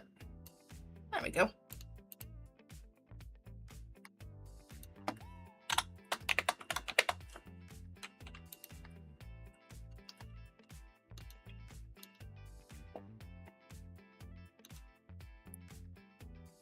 Feels like it's a constant constant trying to figure out like what I want to make. Which is both makes it more interesting, but it's like, still figuring it out. I watched Ribinator when I was first figuring out how to make dice. I'm pretty sure I followed his, or I kind of, I found his like mold making tutorial when I was first figuring out how to make dice molds. He's been around for a while. Quite a while. I definitely think of Ribinator as kind of the OG dice YouTuber. But that's probably partially, like I said, just because that's who I watched when I first started making dice.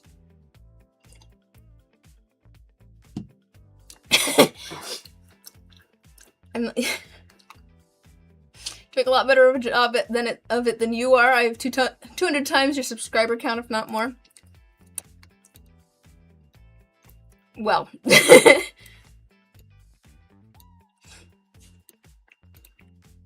That, I've got a lot more subscribers than most people on the planet. Because most people on the planet don't have a YouTube channel. there's your comparison.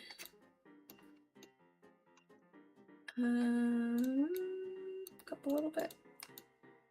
Yeah, I think I like that. That's kind of nice.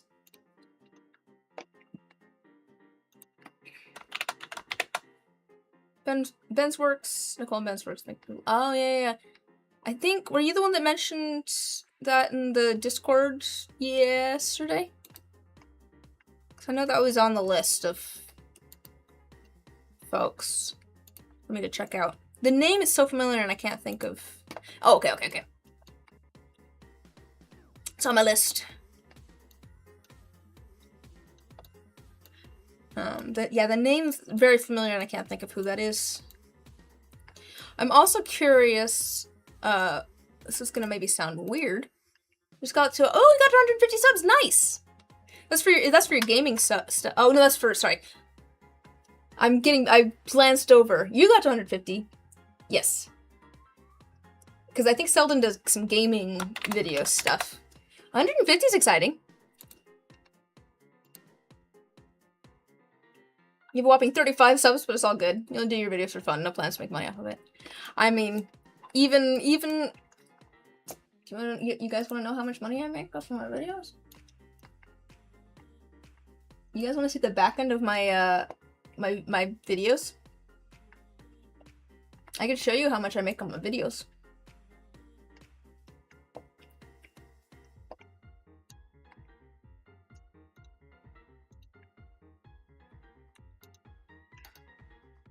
Oh, not like that. Of course. All right. Here we go. So it now has like estimated revenue here, which is fun and interesting. So we can go to my most recent video. Got 130 views. Estimated revenue is 53 cents. I apparently made about $1.10 on my I Made a Table video. Oh, I made like $3.50 on my most complicated set of dice video. We can look at lives too. Oh, it shows it for both. That's nice. Cool. Sorry, I have not done the portrait before, so that's fun to look at. Move this over. Let's see. My last stream for inking dice had 56 views and I made about 21 cents. If we go to analytics, actually, we can look at some graphs. They'll show you the graphs. Fair. I've made in the past 28 days about $16. I don't make a lot of money off of YouTube.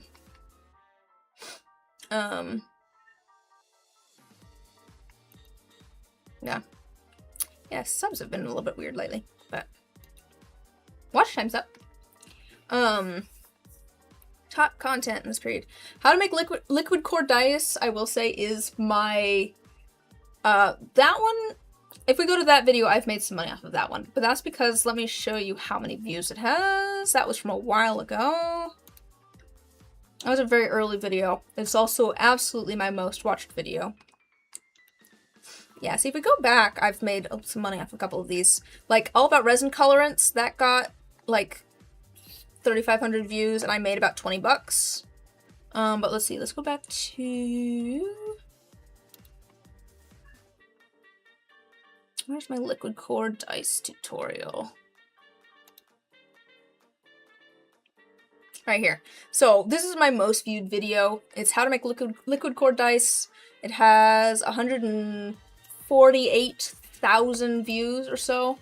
And I've made $369. So that is by far my most profitable video. It's also a very short video. It's 3 minutes and 45 seconds. Yeah, it's the tutorial videos are definitely the ones that I get the most views on and also make the most money on. You made exactly $0 from your YouTube content. Well on your ways towards Mr. Beast levels. Yeah, definitely, definitely. But I will say, and yeah, dice molds I've made about $50. I mean, how long? It took me 2 years, I think, to get monetized or so. I think about 2 years. Something like that. About 2 years.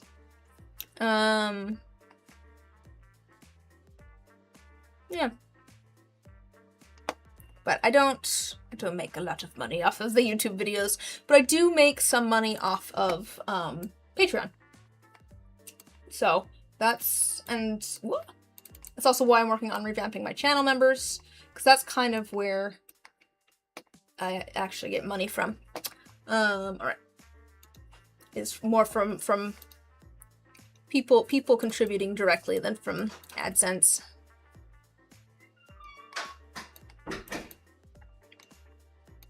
Alright, let's finish up these dice. But that has been a look into behind the scenes on YouTube. And now back to our regularly scheduled broadcast.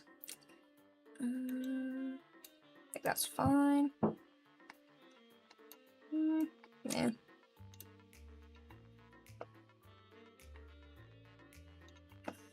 That's not a complaint from me either, by the way. Obviously I make videos because I enjoy making videos. Like,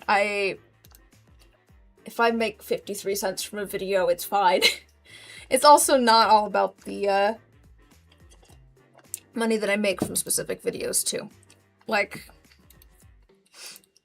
even you know, if I'm trying to make money, it's also something that drives traffic to my shop. You know, there's other ways that it is monetarily beneficial for me as well. And like I said, Amazon affiliate links, I get money from that. So even if I'm not making money directly from YouTube videos, I am still making other income because I'm making the YouTube videos, if that makes sense. But also, I just enjoy making the videos.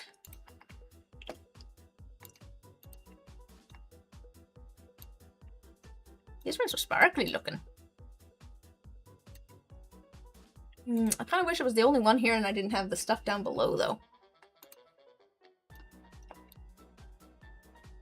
How do I want to do this?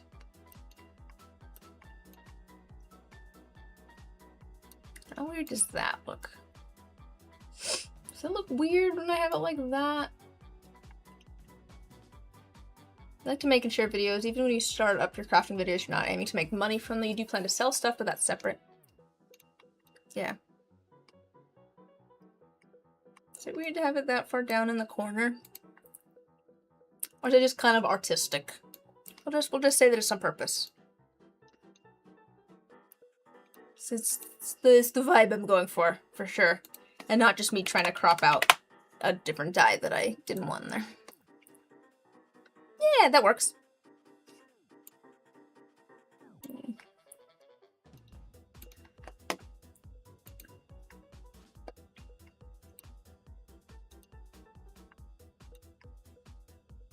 Yes. A little bit.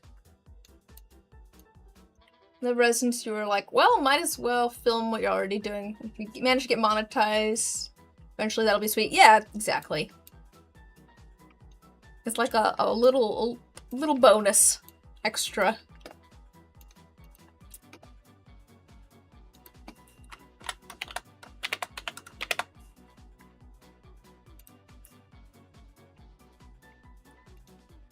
With how fickle YouTube is too, I don't know that I would want it to be my primary income source. Because I feel like things change on YouTube so much, so quickly, and so unpredictably. It'd be kind of scary to have it be the primary income source. Okay. These dice have grown on me too. This was another set where I'm like, oh, there's so much going on in these. It's like too much. It's still too much. There's still way too, oh my gosh, there's so much going on in these dice. But I feel like they've grown on me a bit. I think yellow was a nice choice for these two. Works well with all the other bright colors in there. As we were, I can't remember if it was while we were inking it or while we were like sanding them or whatever. We're like, we gotta go maximalist with the inking on these two because these dice are just so maximalist in general. There's so much going on. You just gotta keep with so much going on. So we went for yellow. Yellow numbers. Add a whole nother color in there to...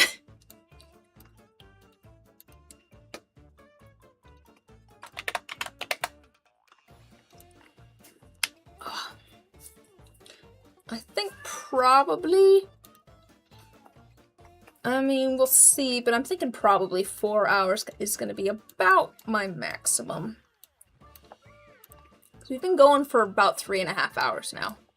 Which is a pretty long stream for me. Usually 2.5 is about my max. Usually I start running out of things to talk about at about 2 hours. I guess it's just been a busy week, though.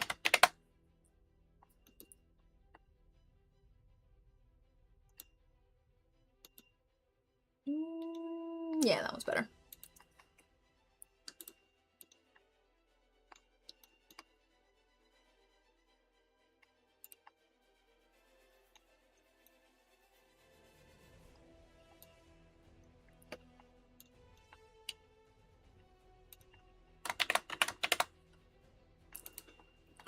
Uh-oh, I think we've hit the point of me running out of things to talk about. Yeah, like this die right here. There's so much going on, but I kind of like it with just all of the different glitter and then like the star in there. It's just kind of fun.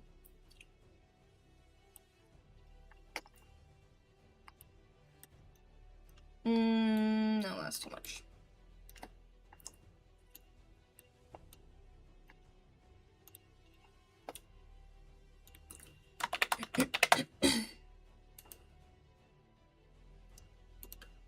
How close are we to the end?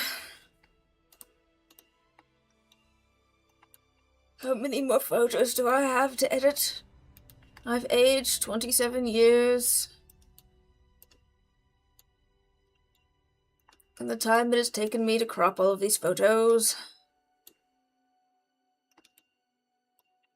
It's been so long. Let's smooth that down a little bit.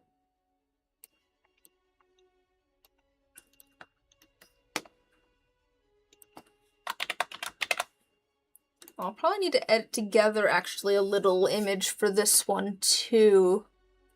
Because I want to have like the main image and then probably a little image that shows that they glow in the dark. So I'll figure that out at some point here too. That may or may not be on stream, but that is something that I will want to do. Well, honestly, it's kind of nice having these blurry in the front because then you see like the glitter. Sometimes glitter really stands out better when it's like slightly out of focus to get like these big like blobs of bright, these like big circles of light. No. We'll just call that good as is. I like that.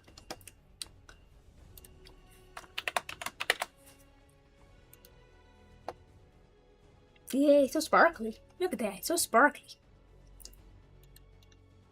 That seems kind of dark. I wonder if we can just up the saturation, like the brightness and the saturation maybe, and make it a little bit... That's too much. Maybe just the brightness, maybe. Or take that down a little bit and like... I don't know if I like that any better. It just still feels kind of... Does it still feel kind of dark? I don't know. Well, it's fine. We'll save it.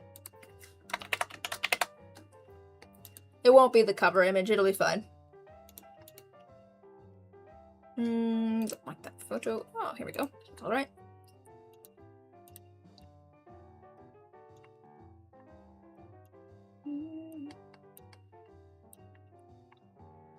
Kind of like it.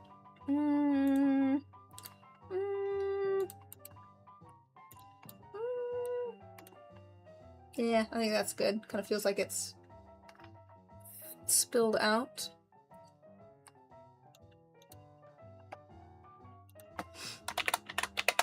I will say it maybe doesn't help my being able to see the screen that I have a light pointed directly at my face.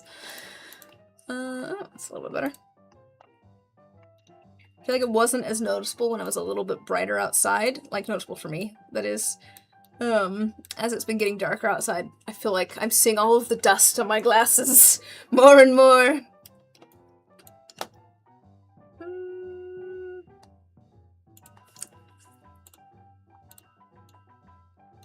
Let's let them, like, kind of spill into there more.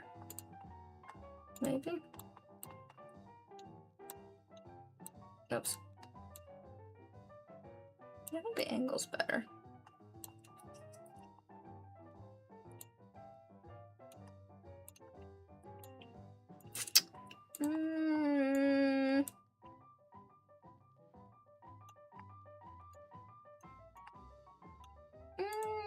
I don't know.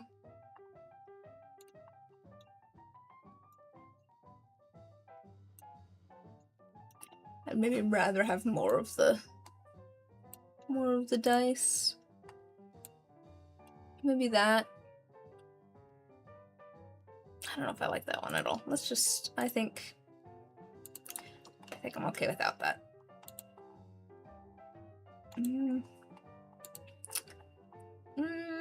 Again, I don't know if I like this image or not. Do I like this picture? I feel like the 10 is kind of in focus, but the 8's not. I don't know how I feel about it.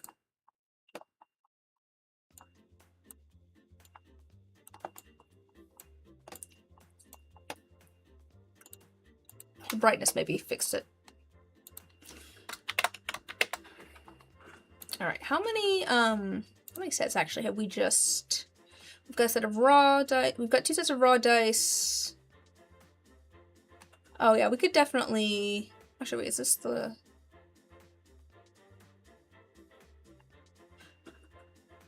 Okay, we could. I think we could make some more listings. Why don't we do the set of raw rainbow parakeet dice?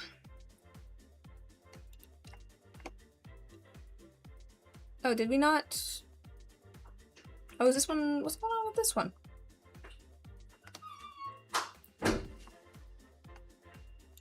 Is this one not safe? What happened here?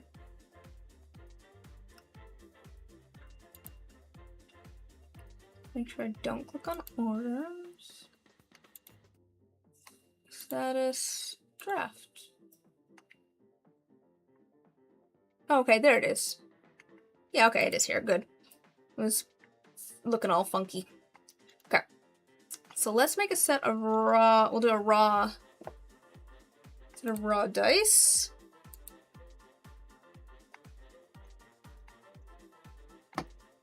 Handmade. Oh, actually, how do I usually do this? Shop. Raw dice. Raw handmade. Okay. Raw. Oh, that's not raw. Handmade. What did I call this? Something parakeet? Rainbow parakeet? Parakeet? How do you spell parakeet? How do you spell parakeet? Did I spell it correctly over here? I don't remember how to spell parakeet.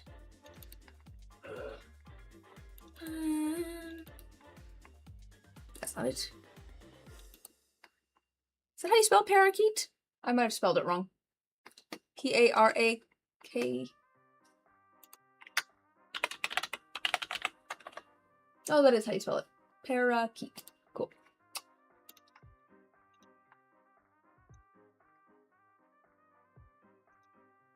That parakeet. Dice. Okay. let's get this set up. Let me add the August 2026. I'll add some photos. And this is the one that we definitely want to have the dark background probably as the main image. Just because they show up so much better on the dark background.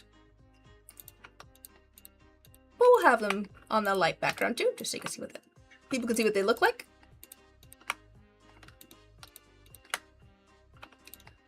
Alright, that's all our light background was. We go over to our dark background. Swans.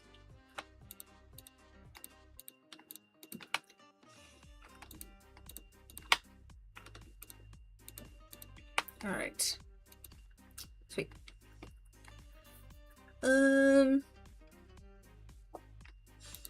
Okay. Drips of neon colors flow past wispy white feathers in this set of dice. Oh. These dice are raw, which means they've not been sanded, polished, or had their numbers filled in. They're handmade. Okay. Let's grab a nice dark background one. Which one's better, actually? This one? Or this one? I think this is the best. This seems like the best image.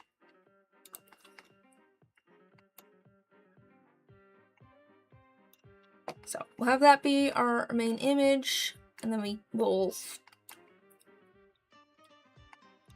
move some things around so we've got a nice mix. Nice mix of dice and things.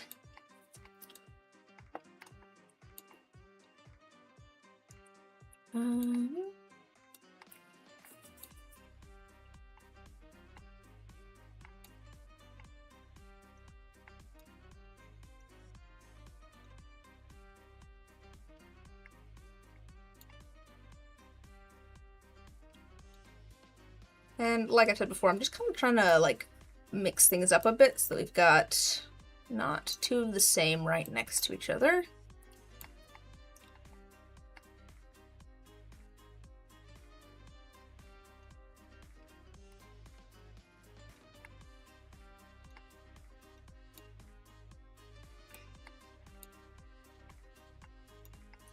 Sure, that seems like a reasonable mix of things. All right. Actually, I like that one. Let's go with that one. Alright, available is $145. Yep, that's the normal price. Tags will add rainbow. Okay. And that's gonna save us draft. Alright, we're good.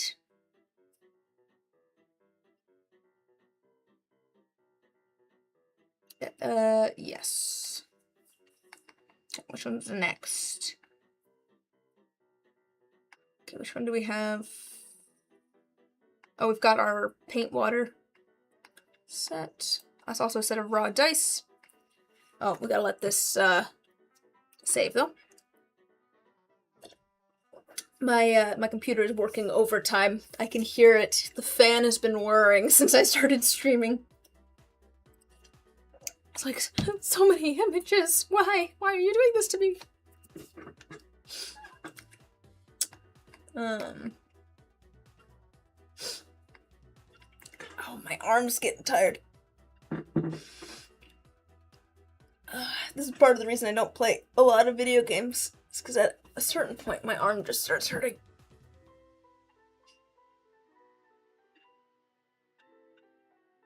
Usually when I'm editing and stuff, I take a lot of breaks. I'll, edit for a little bit, and then get up, grab a cup of tea, or I'll scroll on my phone, or what have you for a little bit, and then go back to editing. Sitting at my desk and using the computer for a long time just makes my arm hurt. Is it saving? Are you saving? You're circling. Are you actually saving? Heard a cat. It's thinking about saving. Do you think it'll...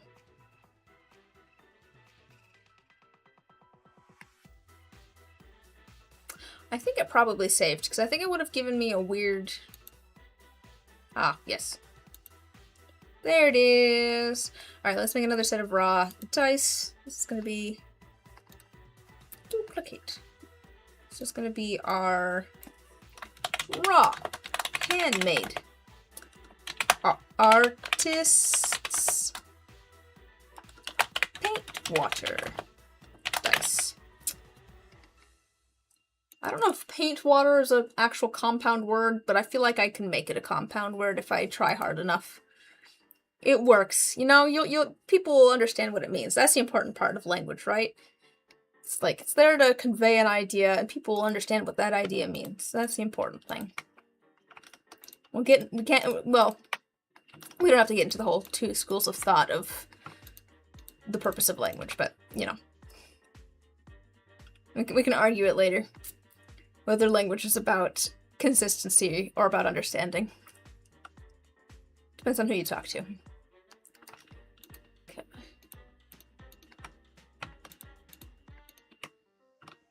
I fall somewhere in the middle where I say, consistency of language makes understanding easier.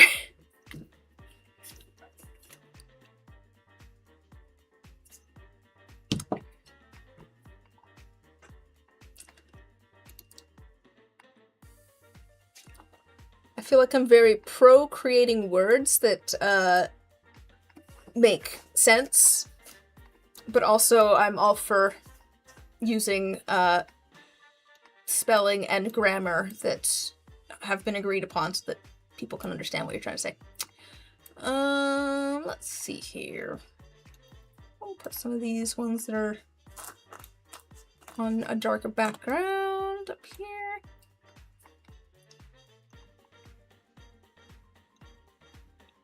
Why not?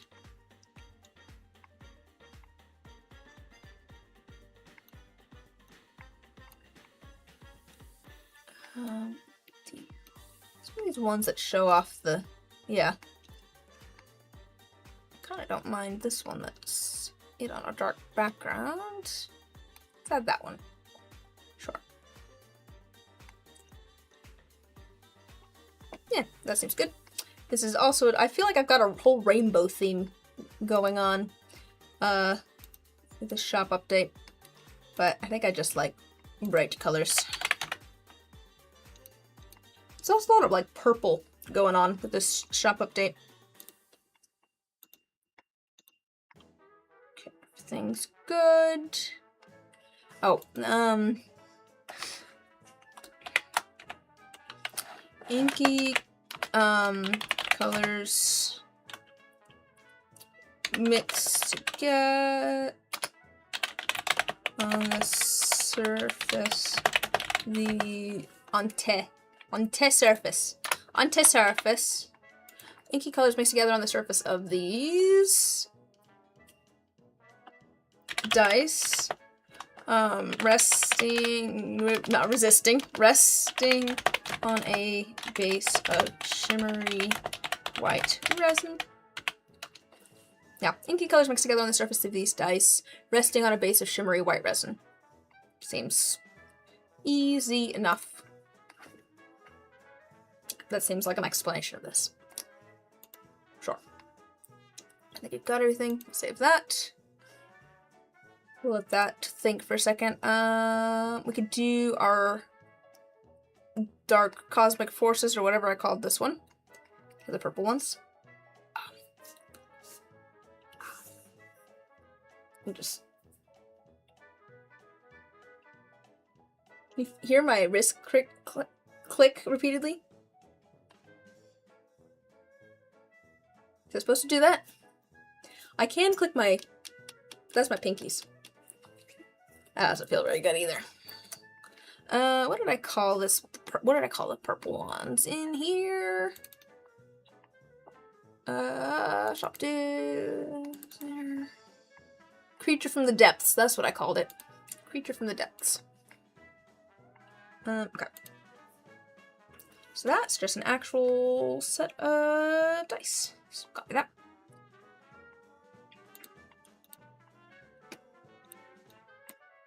Handmade creature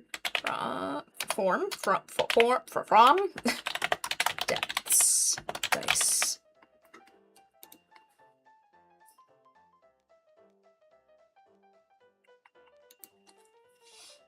I can feel it, guys. I can feel it. I'm losing steam. Let's do like a couple more of these, since this was supposed to be the focus of the stream. Well, we've spent most of our time just cropping photos. So much cropping photos. But we'll do a couple more of these sets of dice tonight, and then I'll work on getting the rest of these all cropped and uploaded, or the listing set up this week, so that I can actually make all of these go live on Friday. That is the plan. So if you want to get any of these sets of dice, I mean, obviously you're getting a little bit of a sneak peek of all the sets of dice now, but I do plan to add things to my shop on Friday. That is, so, keep an eye out for them. I feel like I like that one. I know it's on the dark background, which makes it a little bit harder to see, but I really didn't, I don't know that I like the ones with the little black dots. It's kind of a poor decision, I think, on my part to do those ones. I should have just done them with a nice clean background. It's like too busy. It's too busy.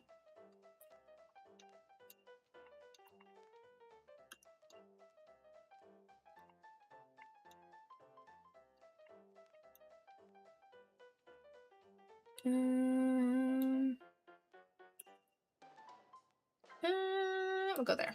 Sure, why not? Yeah, that seems fine. That seems fine.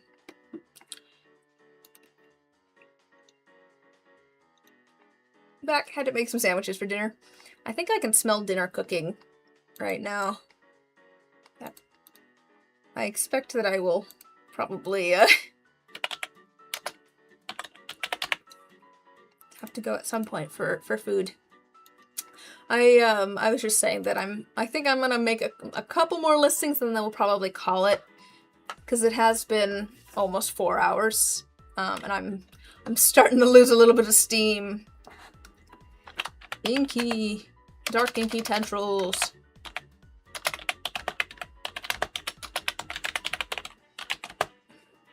Rise up through these mysterious dice. What is lurking in the depths?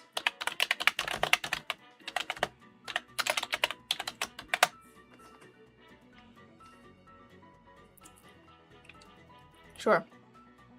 One's available at 10. I think that's good.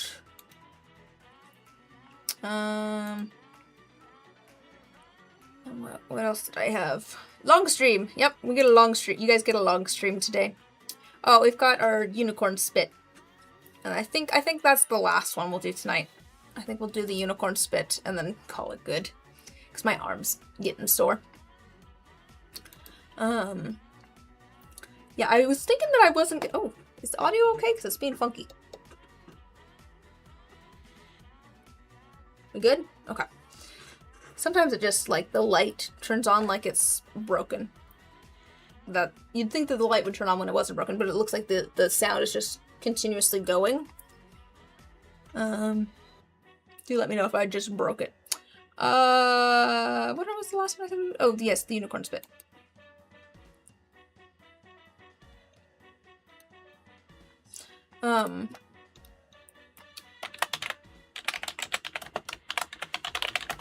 Yeah, I thought I was gonna have something next week in the evening, but I don't. So I will actually be able to stream, which I didn't think I was gonna be able to do. I'm not 100% sure what we should stream. Okay, cool. Audio's okay. That's good. I'm not 100% sure what we should work on next week. Is there anything in particular you guys would like to see? Like, it's been a little while since we poured some resin. We could do that. We could start whoops. No!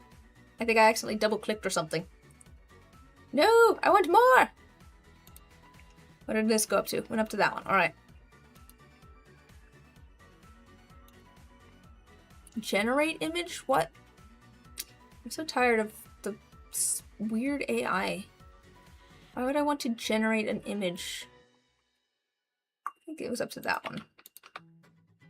Wait, I can look. Yes, it was up to that one. For my product listings. That's just crazy to me. Yes, let me make up what my products look like. And it's built in.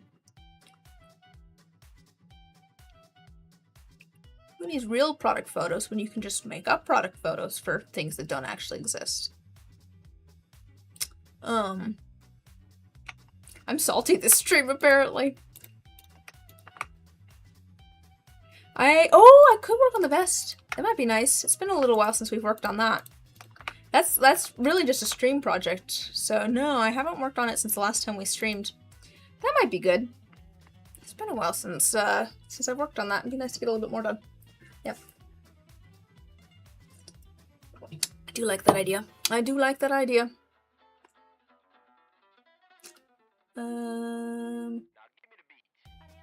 Cool, we've got those. Hey, there we go. Let's see, which one do we want as our... Oh, I need the... Oh, actually, wait, there's more for this one. This is the one that has glow in the dark, too.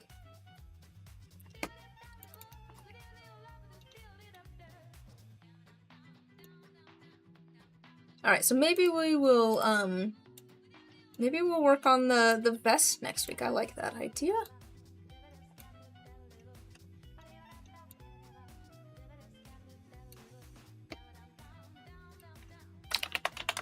I'll see if there's anything I need to get done, though, too, of course.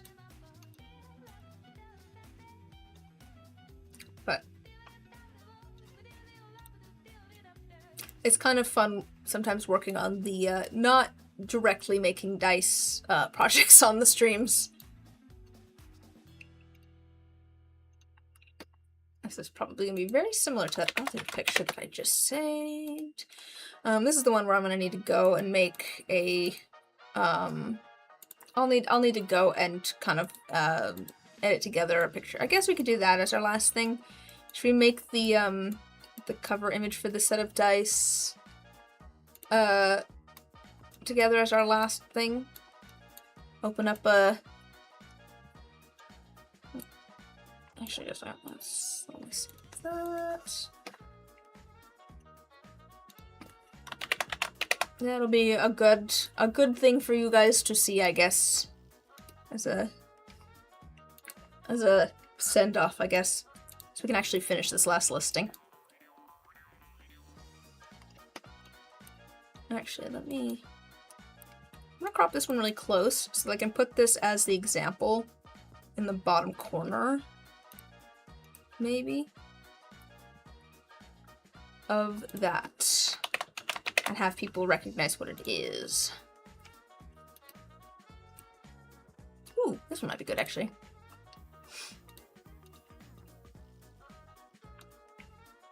Or I might do this one not square, because this one could be also be a good choice for like down in the corner to show that it glows. Actually, what I might do is I might go kind of square on this. I might go like there, because what I'm... let's do that. So I have an idea.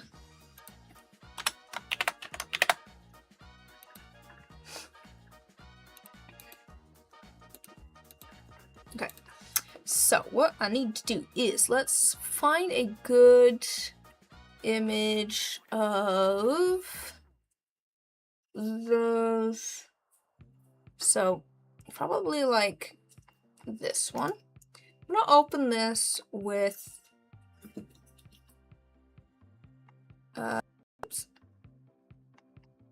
GIMP.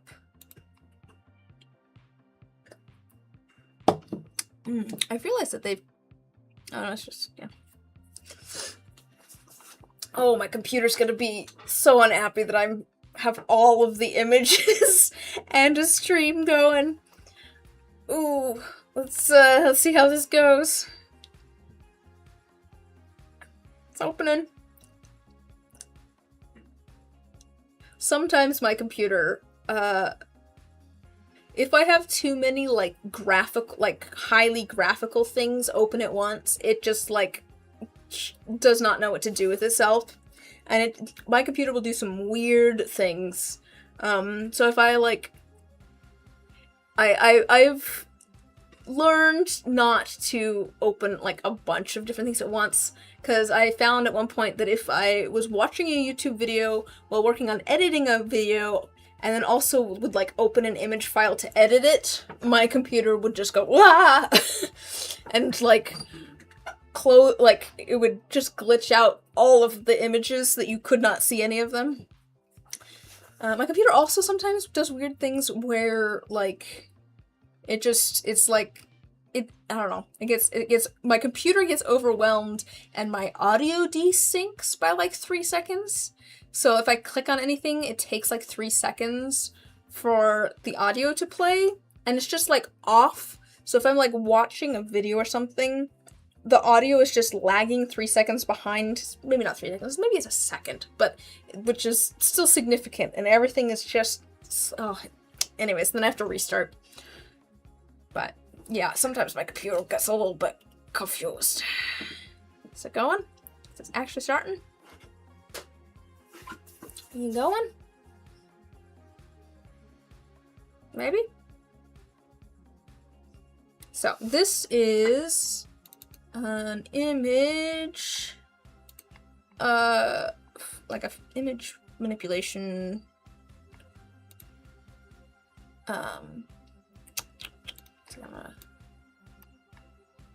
software, kind of like Photoshop. So what I'm going to do here is I'm going to make this a little bit smaller.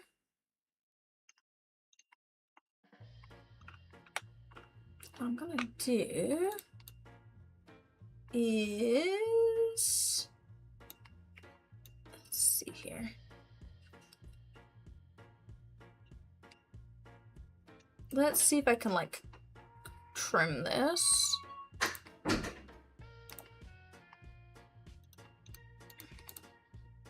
See what that looks like. I think I want this image to be bigger.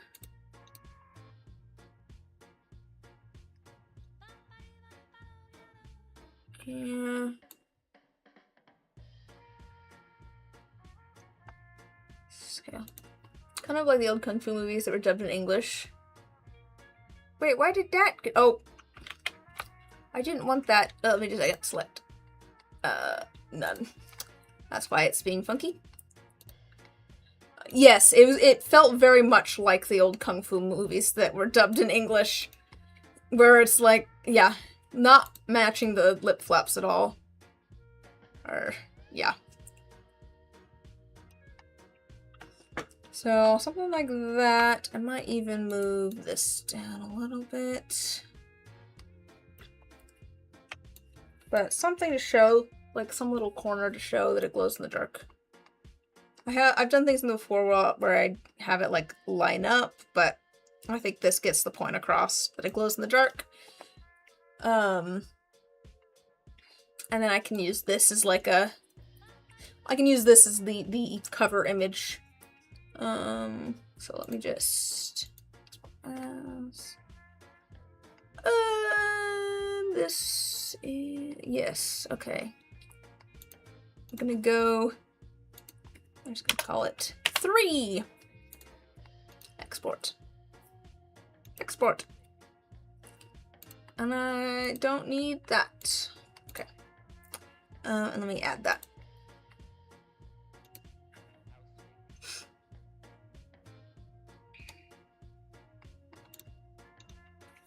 So we'll add that. That can be our cover image, and then I'll actually put in the description too that it's glow in the dark. So this can be here. That can be, oh actually, and then I also need to add the actual glow in the dark images. Yes. So we'll put those, we'll mix those in as well so that people can see. So we'll put one of these nice bright ones up here so you can see that it glows in the dark. Oh, actually, I haven't rearranged these much at all yet, have I? Ooh, that's a nice. That's nice, that's nice. And then we'll put some of these things.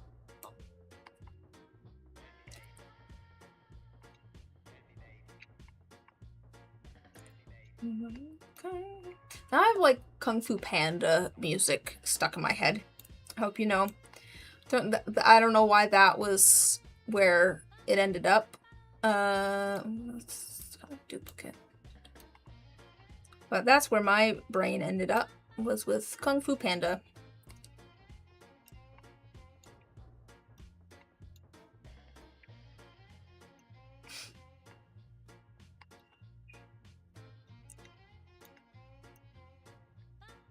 Those all seem fine. I don't like those ones as much, so we'll... Don't like that one quite as much either. I just want to make sure that I don't have everything all together. But we'll put some of these things at the end. The ones that I don't like as much. Oh, this one. Is this one better? Which is better, that one or that one? This one's gonna be, I think I like the first one. Let's put this one up here. I think I like that better. Call that good. You haven't seen Kung Fu Panda? The classic Kung Fu Panda? I remember it being a fun movie. It's been a while since I've watched it. It's definitely, I feel like it was maybe more, did it come out when I was a kid? When did Kung Fu Panda come out?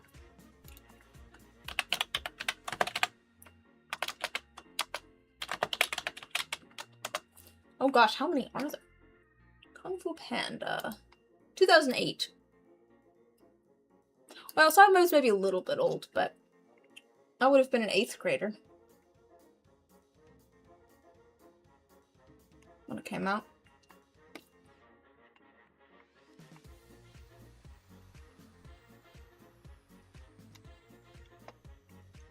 I think it's a fun movie. Okay, one available. Added it to our things. Oh, we need to make a note. Glow in the dark. Whoa, I can't type. Glow in the dark. There we go.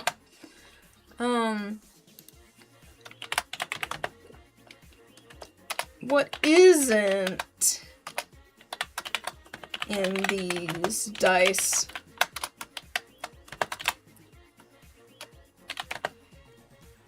These neon dice contain everything but the kitchen sink. I also can't type. Oh my gosh, I can't type. It probably doesn't help that I've worn the letters off of some of my keyboard.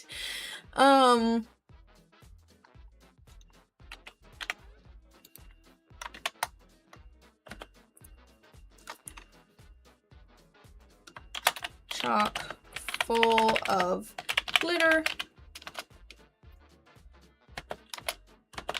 All sorts.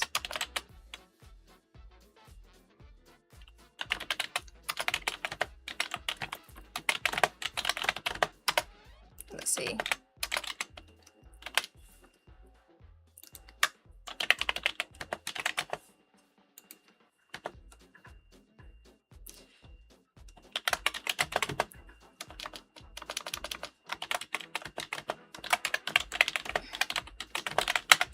Alright, here's what I said. I said, what isn't in these dice? These neon dice contain everything but the kitchen sink. Chock full of color and glitter of all sorts. These dice are sure to say, was a unicorn just here?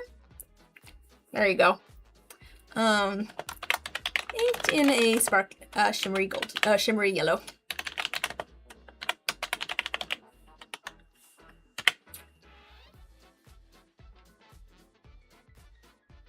Alright. I think that's good. Let's save that. Oh. So, let's see, in our 12, not 12. Oh my gosh, why did I say 12? Guys, I'm losing it. It's been such a long stream. In our 4+ hour stream, we were able to make 5 listings.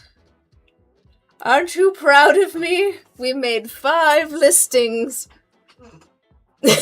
That's pretty good. Everything but the kitchen sink, but for a small fee, we'll even add the kitchen sink. I mean, to be fair, it would be kind of funny to get like a little dollhouse kitchen sink and send it with them.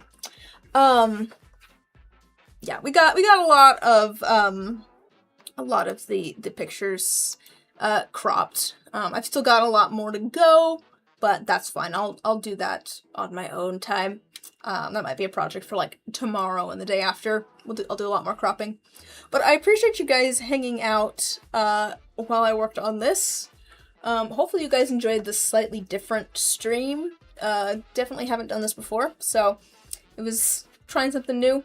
I do want to try, I think I want to try doing some different kinds of streams and different projects and stuff in the future.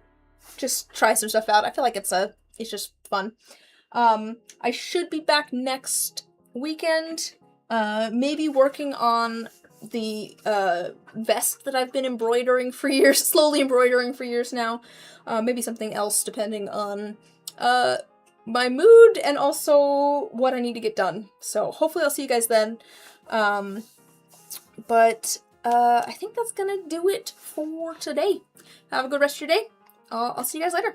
Bye-bye. Bye-bye.